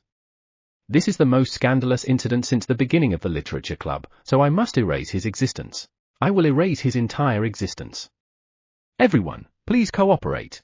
As the manager, she incited the members in this way. If this testimony is passed on to Matsuda-san and the other members of the club, I believe that corroborating evidence will come out of the literature club like a dam bursting. Is there any excuse? Just to be sure, I will check. But Tochibana-san looked down and just mumbled and mumbled, unable to answer. I see. Aono-kun's parents have filed a police report for theft and property damage. You and your literature club will be punished both socially and academically. Do you understand, Tochibana-san? Tochibana, who was in a complete mental breakdown, finally reacted to these words. She moved her head and started shaking. No way. That's a lie. As expected, Tochibana also looked shocked because she had to undergo the punishment. Unfortunately. I've told you many times. Bullying is a crime. No. I would never make a mistake. My plan was perfect. Ironically, it was just a high school student's plan. When things get this big and the police get involved, an ill-conceived criminal scheme becomes just a kid's joke. As a teacher, it's my job to teach her the seriousness of her crime. Why did you plan this? Wasn't it none other than Tochibana-san who had the highest regard for Aono-kun's talent? After all, the motive for the crime was that she was jealous of Aono-kun's novel talent. She didn't say anything. Do not covet your neighbor's house. This is one of the 10 commandments of Moses. Jealousy increases human wickedness and destroys people. It is a harmful drug that can be the source of theft, bullying, murder, and other serious crimes. Even adults can't control it well, so how about an immature high school student? If she could have recognized Aono-kun's talent in a healthy way, she could have been his greatest and the first person to understand him. Then she could have developed her own talent as well. Maybe she was blinded by the prodigy, Aono, an irregular genius. But indeed, Tochibana-san's talent was also quite high for her age. Tochibana-san, let me tell you something for the future. It would be impossible not to be jealous. But never do anything to hurt others out of jealousy. If you do, you will be denying your own efforts and talents. Why did you do something to deny your past? That's a shame. What you want to say must be said properly. Even if you know the words will never reach them. Talent? No.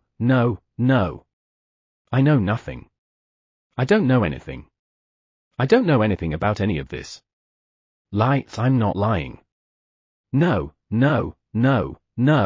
This is all because of the soccer club and Matsuda-san's outburst. Thus ends the never-ending dialogue. R is Po V. I was waiting for Hayashi-san to come out of the infirmary. This is the complete end. Using Kyowa's connections, I obtained Kondo's SNS, which had been restored by specialists, and gave it to the school. The plan of the remnants of the soccer club to attack Aono Eiji was foiled. They are now in police custody. All of Manager Tochibana's misdeeds were made public thanks to Hayashi-san's courage. Hayashi-san helped me with my plan. When I told her the whole story, she said, I want to fight for Eiji-senpai too. So I dared to leave her alone and waited for Manager Tochibana to contact her. But I still couldn't stop feeling self-loathing. It was Hayashi-san's courage to work with me. But I continued to feel the shadow of regret and guilt in my mind for forcing myself to involve her. No matter how much I hid in a place where I could help her immediately. She came out of the infirmary and smiled at me as if relieved to see me. I hugged her skinny body. I'm fine, I wasn't hurt, Sensei was kind, and thanks to Ikijo-san, I finally found the courage to fight back. If you hadn't pushed me, I probably would have regretted it for a long time. Thank you. She guessed everything about me, who said nothing, and said kind words to me. I almost cried and took advantage of her kindness. Our positions are now reversed. When I said this, Hayashi-san laughed softly. Chapter 192 Ae and Yumi. Air is Po V. I wonder why it doesn't work. I wanted to die. I have nothing, but I have to go on living like this. Earlier, I was surrounded by some men. I could tell by their voices that they were from the soccer team. I thought everything was fine. All I have to do is increase the number of my companions in hell and suffer some physical pain. I should accept it because it was also my punishment, so I had no choice. Stop! Many policemen came shouting. Although they were athletes, the members of the soccer team, who were surrounded by policemen in charge of their work, were arrested helplessly, and I was saved unharmed. This is an interrogation room at the police station. Since I was the victim, I was subjected to a simple investigation, and many people were worried about me. I shouldn't even be worth it. The members of the soccer team are really stupid. If they did such a thing, many of them would definitely be expelled. They went the wrong way on their own. It's the same with me. I was manipulated by that woman, and I lost everything. I really am an idiot. I heard that I would have a police escort for a while, just in case. Now I can't do anything stupid. The despair of being in a living hell with a body that has lost everything. I was so sad that I could not even be desperate. Because from that day on, I was no longer able to make my own decisions. I was told that I would be taken home soon and that I'd have to wait in an empty room. Would the police see my room? I felt heavy. During the earlier interrogation, they questioned my current lifestyle of living alone near my parents' house. When they found out that I had been abandoned by my parents, they looked at me with a kind of pity. My shattered self-esteem was further damaged. Then I heard a soft knocking. Was the car ready? My idle expectations had been betrayed. It's been a long time, Eiji. My best friend from junior high school was staring at me with a stern face. Yumi, why? She slowly sits down on a chair. I'm surprised at the change in my former best friend, who has become very feminine now. Oh, I see. It's her father, isn't it? Yumi's father is a policeman. So she was contacted that way. My heart is about to give out. Maybe he is here. There was no way my delusions could be fulfilled in such a convenient way. There was no way he would come after what I had done. First of all, I'm glad you weren't hurt. Yumi said that carefully. Thanks. I didn't expect to see you again, a symbol of the warmth of the world I had lost. It made me feel a little nostalgic. Actually, I never intended to see you again. That decision hasn't changed. Yes, the tone of her voice had dropped so much that even I was surprised. I know. It really makes me realize the magnitude of what I have lost. But something like that happened, and I had to say it. Yeah, it's an overwhelming rejection. You tried to die on your own, didn't you? Even though you just called me by name, I've already lost my place to you. And my ex-best friend surprisingly understood my thoughts. I have lost such an understanding person. I nodded silently at her question. I see. The words, filled with disappointment and more complicated feelings, stuck in my mind. You have no reason to complain to me. This is the maximum. This is the best I can do now to show my pride. Right. She looked right at me. Was she that strong? I feel so much confidence from her, much more than I feel from my own bluffing. And a determination to protect something. Something. It can't be such an abstract word. Kazuki. That's right. When I am silent, she conveys her feelings in firm words. So firm that I realize that she is so different from me, who has lived my whole life in other people's words. You were always so selfish. Her eyes were moist as she tried to form her words. I swallowed several times, unable to speak. We will never let you die here. We will never let you abdicate your responsibilities by dying here. Chapter 193 Shallow Literature Club, Takayaniji's Po v. The next day, after leaving Tochibona's case to the police, I called the other members of the literature club to ask them about the situation. As expected, since rumors had been circulating about Tochibona's case, most of the club members talked about it as if they had given up on it. After all, many of the club members were involved in the bullying of Aono-kun, led by the manager of the literature club. When I saw the students confessing that they had gotten rid of his personal belongings and manuscripts, I began to feel something indescribable. I don't know why we humans are so weak. When the group mentality kicks in, anything outrageous can be done. It seemed to me that the more normal honor students are, the more vulnerable they are to the group mentality, and the more serious honor students are, the more they are afraid of being out of the majority. Do not be silly. They trample on the dignity of others because everyone else is doing it. Why can't they see how cowardly and despicable that is? They are high school students. The failure of education. With such hopeless words in my mind, I cannot give up here.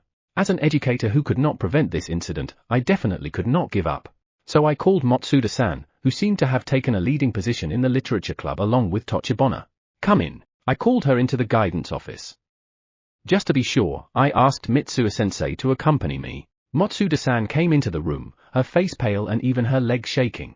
I'm sorry. She spat out words of apology in a voice like a buzzing mosquito. We are not the ones who should apologize, are we, Matsuda-san? Mitsuo-sensei said that beside me as if it were a matter of course. I nodded. You know what I want to ask you. You, the members of the literature club, participated in the bullying of Aono Eiji. You hid his personal belongings and manuscripts and disposed of them without permission. Do you admit this? When I calmly asked her to confirm the facts, she seemed shaken and unable to speak. I heard that you had a relationship with Kondo-kun from the soccer club. Did it develop from there? She still won't say anything. The other members of the soccer club have already testified. Please don't lie to me. She shivered silently, her face pale. Did you have a grudge against Aono Eiji? No, I don't. It's just that everyone was bullying him. I knew it. Most people said that. She thought it was okay because everyone else was doing it. I see, but I wasn't the mastermind. I was just instructed by the manager and Kondo-senpai. I knew she would make excuses like that. That's why I put her last on the list. But other students testified? Don't worry, Aono is a bad guy. He is an enemy of women. It would be better for such a man to die, I told her. Most of the students had already heard about the misbehavior of the mastermind, Tochibana, so it was easy for them to talk. She opens her eyes in surprise and slumps her shoulders. Look! You have no right to judge anyone. It's okay because someone else is doing it. You're insulting another person's dignity for such a random reason. That is the worst thing a person can do. When I told her, she said, why? I just trusted someone else. Why did this happen? In the end, she still doesn't seem to understand the gravity of her sin. And you can't hurt anyone. She ended up playing a major role in the attack by the remnants of the soccer club. The gravity of her sin is quite serious, even in the literature club. No. How could this happen? I can't stand her self-pity anymore. Even the victims of bullying have always felt that way. Especially Aono-kun, who was falsely accused by you. She screams when she hears these words as if she realizes the weight of the responsibility from which there is no escape. Chapter 194 The Ruin of the Kondo Family. Counselor Kondo's POV. I finally met with my lawyer. He is a corporate lawyer hired by the company. He is a very capable man. Even when we have caused problems, they have not developed into real problems because he handles them well. So he will handle this problem well too. Kondo-san. I cannot defend your son. As you can imagine, even I can't help him if he gets that bad. I don't fight when I know I'm going to lose. Please, no offense. His sharp words hurt my self-esteem a little, but right now I'm more concerned about my own safety than my son's. It doesn't matter. Can you exonerate me? Can you cover up the bribery? The lawyer parries my devilish expression with a wry smile. I don't know. It seems that Nagatacho wants to get rid of you by cutting you off like a lizard's tail. We can only try to avoid disadvantages as much as possible, considering the various circumstances. After that, I will read the air and solve the problem immediately so that no harm will come to the center. Hey, I'm the one who hired the lawyer. You should only think about my safety. But, Kondo-san, your company is over now. Your eligibility to bid for the prefecture and city has already been suspended. There's nothing you can do, right? All you can do now is wait for it to go under. The only reason I'm defending you is because the bigwigs at the center are paying for your defense. Actually, I would like to withdraw now. A loss would be a black mark on my career. But, well, by taking on your defense, I can make connections with big names, so I can tolerate that level of loss. I resent the fact that my fate has already been decided by someone else. But I'm facing a fate that I can't even change.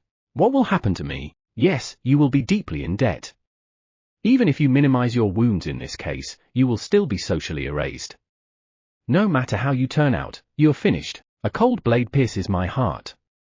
So far, I have been able to live an upper-class life, but if things continue like this, I will live a life of debt. What will happen? I hate it. I hate it. I hate it so much. I don't want that. I don't want to struggle with money. But, hey, sensei, I'll go bankrupt. If I go bankrupt, that's okay, right? I mean, my debts will be forgiven, right? The lawyer sighed deeply at my request. You are too naive. He looks at me with disdain. You know what? Society isn't naive enough to think that bankruptcy can solve everything. Even in this case, the company's bribery and window dressing started with your malice. The damage was caused by your wrongful act. It's not like the courts are going to be blind to that.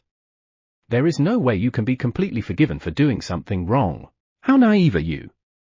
You're really? That's a lie. Please tell me it's a lie. And there's basically nothing you can do to make up for the damage caused by your son's criminal acts. Make sure you take responsibility. I heard the sound of despair, which plunged me into the depths of despair. Can't you do something? It's impossible. It's rare for someone to screw up this much. Please take responsibility for your failure. You are a good adult, right? I was so shocked that I couldn't breathe properly. Even though I was in agony, the lawyer was not the least bit surprised. No way. No way. No way. I've always been very generous, but when I'm broke, no one is on my side. No one will forgive you even if you scream like that. Your company will barely survive. Once you run out of money, you're finished. Bankruptcies are only a matter of time. So please admit all this as soon as possible. And if you work for the big guys, maybe someone will help you. Well, the chances are slim. As if in mockery, the lawyer spat as he walked away. Kondo-san. After all, you hold people together with the power of money. Otherwise, you have no value. It's clear now, isn't it? Please think about it. I think the sooner you admit it, the better. Even if I didn't get the death penalty, my social elimination was just around the corner. Chapter 195 Miyuki. Miyuki's POV. I'm home alone as usual. My mother is in the hospital, so I'm the only one at home. The most mentally painful time is the silence. Normally I would watch TV or video sites to drown my loneliness, but now I don't feel like it. Even if I turn on the TV, the issue of bullying in schools is still widely reported. It seems that the members of the soccer team, who were the masterminds of the bullying, were caught in an attempted assault to silence the female students who should know the details of the situation. In the press, the case of the son of an influential local figure is reported as a major scandal in connection with the case of Kondo-senpai's father, a despicable son who took advantage of his influential father's fame and treated the members of the soccer club like his henchmen, falsely accused an innocent student, slandered him, and bullied him. Kondo's son is really SC_bag.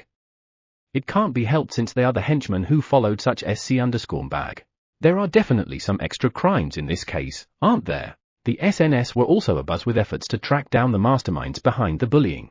There was also activity on the SNS accounts of students at the school. Apparently, the literature club to which Eiji belonged was also a perpetrator of the bullying, and rumors spread that the manager of the club had been dating Kondo-senpai for a long time. Everyone said that the two of them were at the center of the bullying. There were also rumors that there were other women in the literature club who had been dating Kondo-senpai. I haven't been able to see Kondo-senpai since he was arrested. So I can't even ask him. After all, I was one of his many convenient women. I gave up everything and chose him. I betrayed Eiji and his family. Even his mother is disappointed in me, and now I'm just waiting for the school to expel me. From the beginning, Kondo-senpai always thought of me as a toy to play with. Sobs and tears poured from my eyes. That day, after I was caught in the act of cheating, I was alone in my room with Kondo-senpai and cried my eyes out. What should I do? I have to apologize. As I was leaving the room, he grabbed my arm and refused to let go. Why, senpai? Please let go of my hand. He held it so tightly that there were marks on it. Miyuki. That's enough. Let's date officially. Apologizing won't help, but I didn't want to say goodbye like this. Because Eiji was. You were just playing all the time, right? But I'm serious. My head was spinning when I saw him begging desperately. In the end, you will choose between me and your childhood friend. You're wasting your time. Even if you go and apologize to him now. You're a lousy woman. You didn't even stand by your boyfriend who was beaten up by me, you just left him there and said the worst possible words of abandonment. How long are you going to play the honor student? When he says that, I realize I'm already tainted. Then choose me. I'm serious. I want you to forget that guy and stay with me for the rest of the day. I'm the only one for Miyuki now, right? He hugs my shoulder and speaks kind words to me. It was a sweet temptation for my desperate heart. I don't have to think about hard things anymore. If this moment is happiness, then so be it. I accept his lips. My weak heart leaves my thoughts and chooses him. As it was, I accepted everything. His strong arms embrace all. Hey, Miyuki? What should we do? If your childhood friend tells everything, we might get suspended from school. He asks me this after everything is over. I wanted to deny that Eiji would do such a thing. But I am not qualified to deny it. If this happens, you and I will lose everything. I might not get the sports sponsorship. Wouldn't you feel the same way? When my fear was aroused, I could only nod my head in despair. He looked at my arm, which still bore the marks of his earlier grip, and said, Hey, Miyuki. Can I take a picture of this mark, just in case? What? I shook my head no. Don't worry. I won't show it to anyone, I'll just put it on my phone. I'll just use it as a defensive measure in case Aono Eiji says something annoying. It's like a talisman to protect us, to keep us together. I was glad that he thought so much of me. So I accepted it without thinking. Not knowing that it was a ticket to hell that would lead to ruin. Yes, and I am in hell now. Even I, in another self, condemn myself. What? How long are you going to play the victim? You were just meant to be played with and thrown away. When your Kondo scattered your picture, you didn't even protest. You didn't even tell everyone that Eiji was innocent. After all, wasn't your fault for betraying such a kind Eiji. Stop, stop, stop. Stop it. Oh, how cute you are. When you cheated behind Eiji's back, you always compared him to your Kondo in appearance and status. This time, too, you hurt Eiji and drove him to the brink of side just for the sake of your own credibility and honor, and you got this far because of your own cuteness. Right? All right, all right. Stop it. Please stop it. This is still not hell compared to the hell Eiji went through. You ruined other people's lives. You ruined the life of someone who was so important to you that you could even call him your benefactor. Since you repaid that favor, you should spend your life thinking about how to make amends. I let out an inaudible scream and scratched the carpet. Please, what should I do? No one answered me. Chapter 196. Our second movie date. I get up early in the morning and wait in front of the station. On Saturday, I would have liked to sleep in a little longer, but thanks to my appointment with Ikijo-san, I woke up easily. As expected, too much has happened this week. I think this is the most intense 2 weeks of my life. I'm looking forward to the movie. Today is our movie date. I've been looking forward to it for a long time too. I heard that Ikijo-san watches movies and reads books in her spare time. So she knows a lot about interesting movies and books. I'm familiar with novels, but movies are not my specialty, so I'm grateful for that. The last movie I watched with Ikijo-san, Forrest Gump, was interesting, and I learned a lot about American history. The Cold War, the Vietnam War, black racism, political scandals. It was very interesting to see the method of reproducing the great flow of history from the perspective of ordinary people.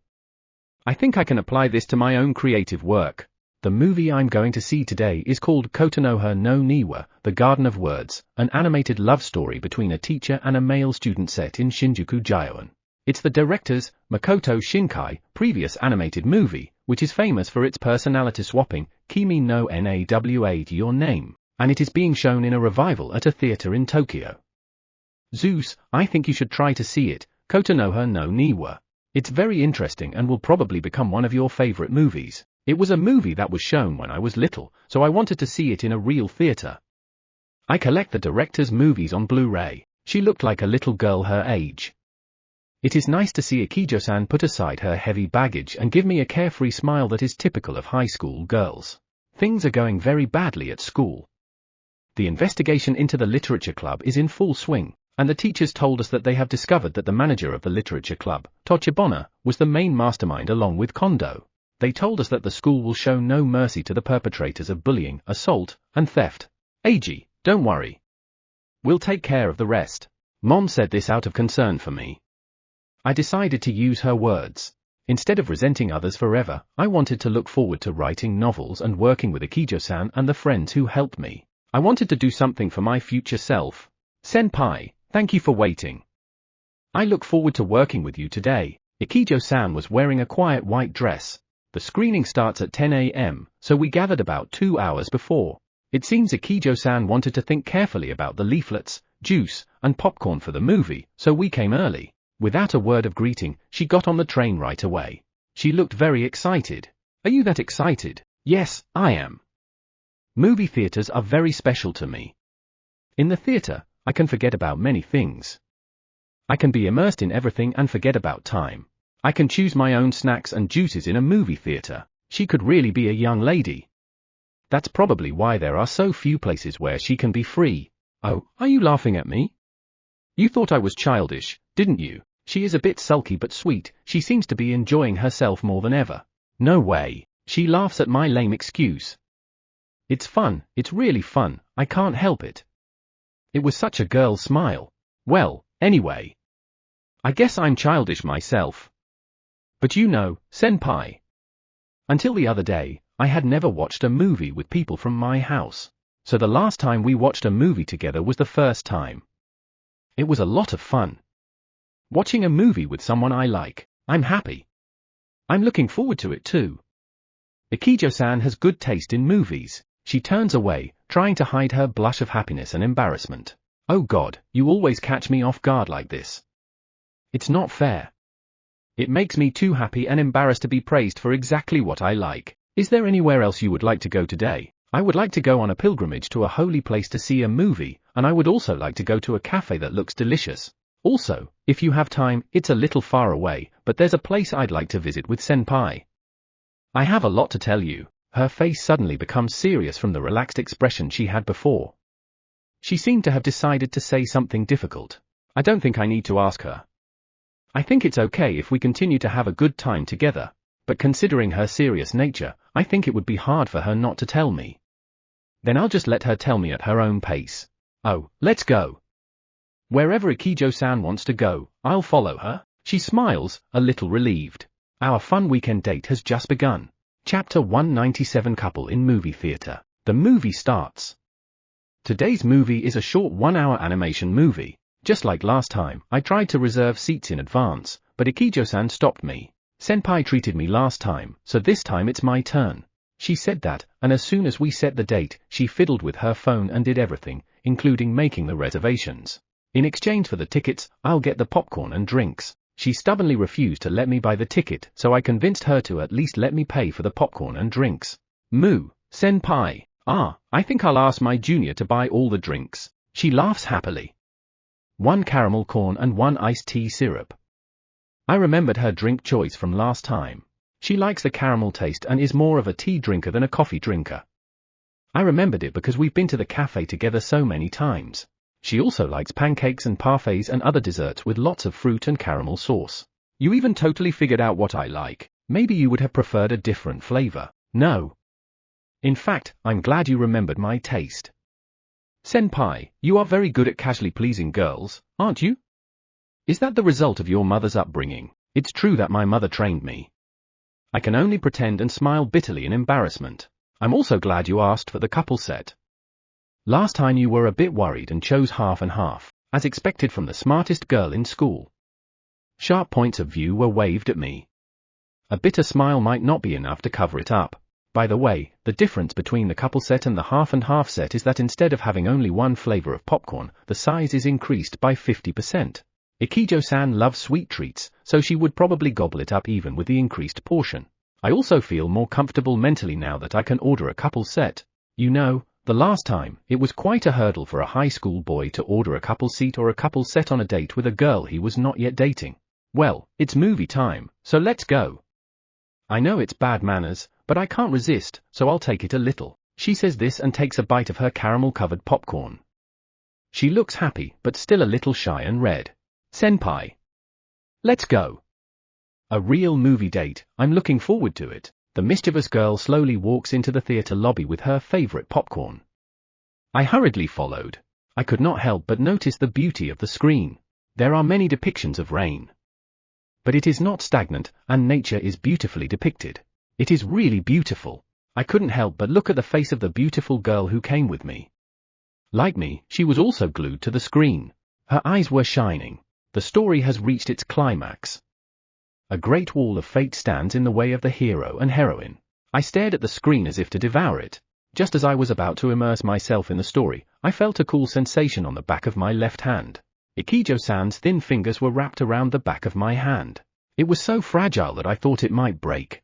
Perhaps she sympathizes with the characters in the story who are on the verge of despair. I looked at her. She looked at me with a worried look on her face. Fear and anticipation. And a strong will to desperately resist despair. Please don't ever let me go. She seemed to be screaming this in her heart. I promise you again and again. I will never let go of this hand. She nodded softly and slowly. Then I took her right hand firmly. Her cold hand gradually warmed up. Thank you, senpai. As if she had told me, she squeezed my hand tightly. Our hands remained connected until the end of the movie. Chapter 198 In the Garden. I've been holding her hand since the movie ended.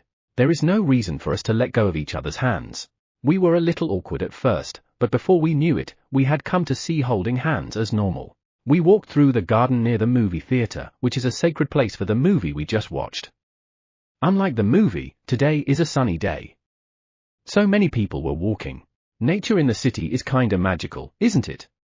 When you live here, it's like you're isolated from time, even though there are buildings all around you. Then we sat on the bench where the movie was set and talked. I was so happy that senpai shook my hand back. She says this and lifts her clasped hands a little. We are both happy and embarrassed.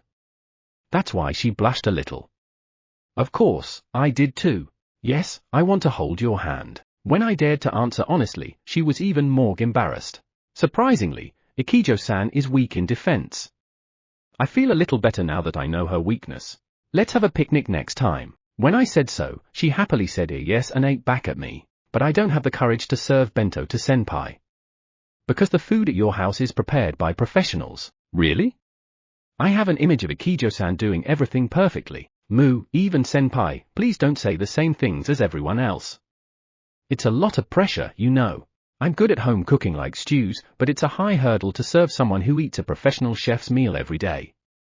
Even senpai can cook, your mother said. Well, that's their job, mother and brother. But at least I can cook some simple things myself, but compared to my brother, I can only make things that look simple. But my brother likes to eat the simple fried rice and yakisoba that I make on a whim. I knew you were good at cooking, too, but if it's something Ikijo-san made for me, I'm sure I'd probably eat it with tears in my eyes. What is that? Please don't say random things anymore. Maybe that is what she wants to say.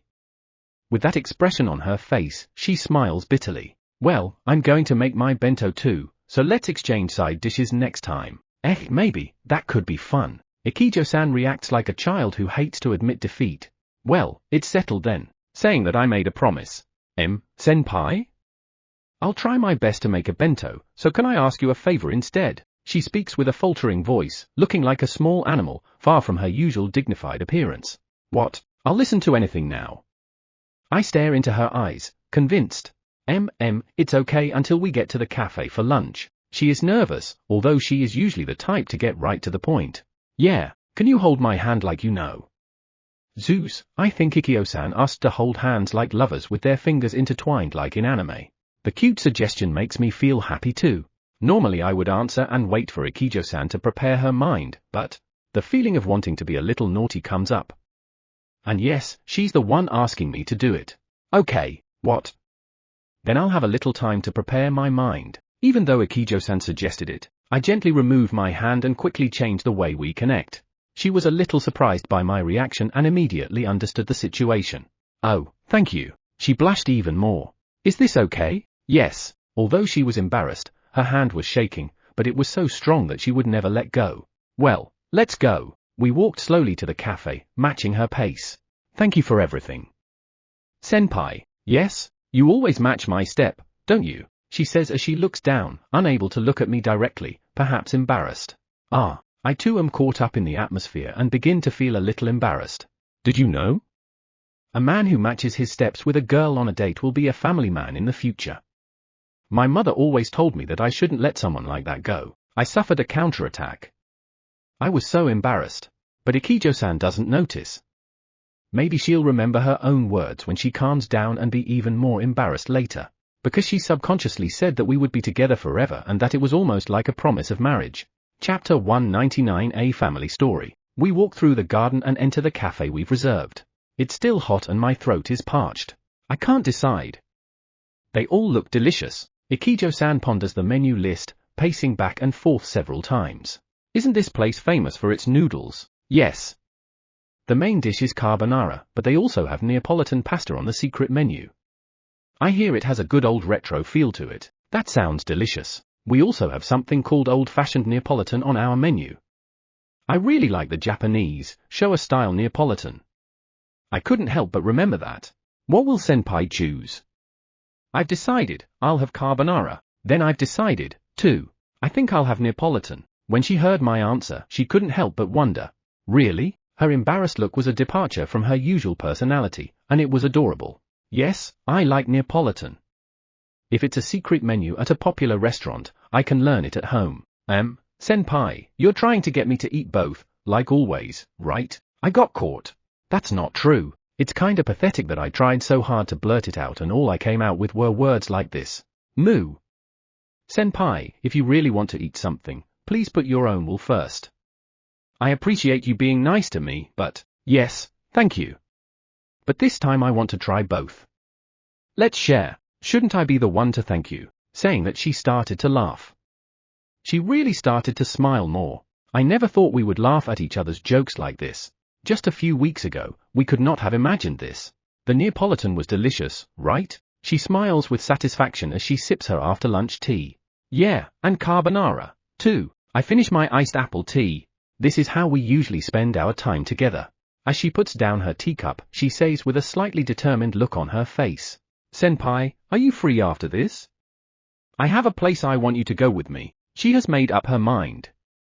Then I have to face it properly. Yes, let's go, I answered briefly. That was enough to get the message across. Thank you. She lowered her head and started to contact someone on her phone. Probably to arrange a car. Then let's go. A black luxury car was parked in a parking lot not far from the cafe. Now, she gives her usual intimidating look of being hard to approach, but I don't care and get into the car. Strangely, she is a different person from the one who laughed with me earlier. I know that this is Ikijo-ari's attitude in an official setting. Please come in, Senpai. She leads me to the back seat and I get in, somewhat nervous. The car starts. We will probably arrive at our destination in about an hour. Please relax. I don't think I can afford to relax after being told this. If I hadn't already known that this was about Ikijo-san's family, this situation would have made me even more nervous. Sorry. Is this too much? It's okay. It's more comfortable than traveling by train. When I said that jokingly, Ikijo-san laughed. Senpai, this is harder than I thought. While returning to a slightly more usual, as expected, it's not good. I'm always back to my usual self with Senpai. I won't be able to play the strong Ikijo-ari everyone thinks I am. It's not an interesting story, and yet it was a holiday date. I'm sorry, it's okay. I want to know more about Ikijo-san, too. That's why I'm glad you talked to me. She closed her eyes and nodded slowly. A little silence followed. The interior of the car goes dark as we enter the Aquiline tunnel. I cannot read her expression. The car begins to move out of the tunnel and over the ocean. In the brightly lit car, she is next to me, looking straight at me and talking to me. Soon we will be at our destination. Will you listen to my family story? Chapter 200 Ikijo-ari. She tells me about herself little by little. My parents had a so-called political marriage. My father came from a powerful, up-and-coming conglomerate, and my mother came from a prominent family. It was a marriage that had value for both families. But they were also childhood friends. According to my mother, they were probably both first loves. So even though it was a political marriage, I think it was a happy marriage for both of them. Because my mother, when she talked about my father, always looked like a little girl in love. The words are woven calmly, with mixed feelings. I grew up loved by both of them. I can't deny that. I told Senpai before. I went to a prestigious private middle school in Tokyo. The harder I worked at my studies and sports, the more they praised me. My father was busy with work and wasn't home much, but he was a good father who made sure to spend some time with his family, even a little. I think being in an upper-class family is usually a happy thing. For me, conglomerates and famous families are only in fiction. So I can't get a concrete picture. But I know that her happy family fell apart because of some incident. It must have been a very cruel event. Those happy days ended 2 years ago. Without warning, suddenly, her tone became even heavier. Ikijo-san. You don't have to force yourself. I couldn't help but call out to her as she seemed to be in too much pain. Thank you. We are almost there. I'll tell you the rest of the story as we go. Maybe some fresh air will make it better. She looks like she is trying too hard. The car stopped near the ocean. I got out of the car before she did and held out my hand. She looked paler than I expected. Her already pale skin had turned a sickly white. Thank you. She gently took my hand back. Is it far from here? I don't want to make it too difficult for her. I couldn't help but ask. It's only about 10 minutes away if you go up that hill. Let me know if it gets difficult. In case of an emergency, I can hold her in my arms. I tried to express this nuance, but she seemed to get the message. She smiled a little. Yes. I'm counting on you. We start walking slowly. Considering Ikijo-san's condition, we walk slower than usual. 2 summers ago. The car my mother and I were in had an accident. A tunnel collapse accident. Maybe it was on the news. I remember that news. It was a pretty big accident. Many people died. I heard that someone my dad knew was also involved in that accident. We were supposed to be in the car, but before we knew it, we were thrown out. I think I was unconscious for a moment. My memory of before and after is fuzzy. Maybe my mother was protecting me. When I woke up, my mother was holding me. She was the first to ask me if I was hurt. She chooses her words slowly, face down. Yokata, I thought, but I quickly despaired. For there was a pile of debris in the top part of my mother's body that protected me. She had also lost a great deal of blood. This is more painful for me to hear. I was screaming and calling for help. I think my mother was ready to leave. She was trying to reassure me that everything was going to be okay, even though this was supposed to be the most painful for her. My mother's face was bleeding as I watched. All I could do was hold my mother's hand, which was getting colder and colder. Her legs stopped moving. We can't go on. Let's stop for a moment. Just as I was about to say this, a soft touch enveloped me. I felt a sweet and gentle touch. She was crying on my shoulder. I'm sorry. I'll just stay like this for a while. What she is carrying is too heavy. And too cruel. It's okay. Take a deep breath. I'll always be with you. I held my body against hers until her breathing became more comfortable. Thank you. I feel calmer now. She drifts away slowly.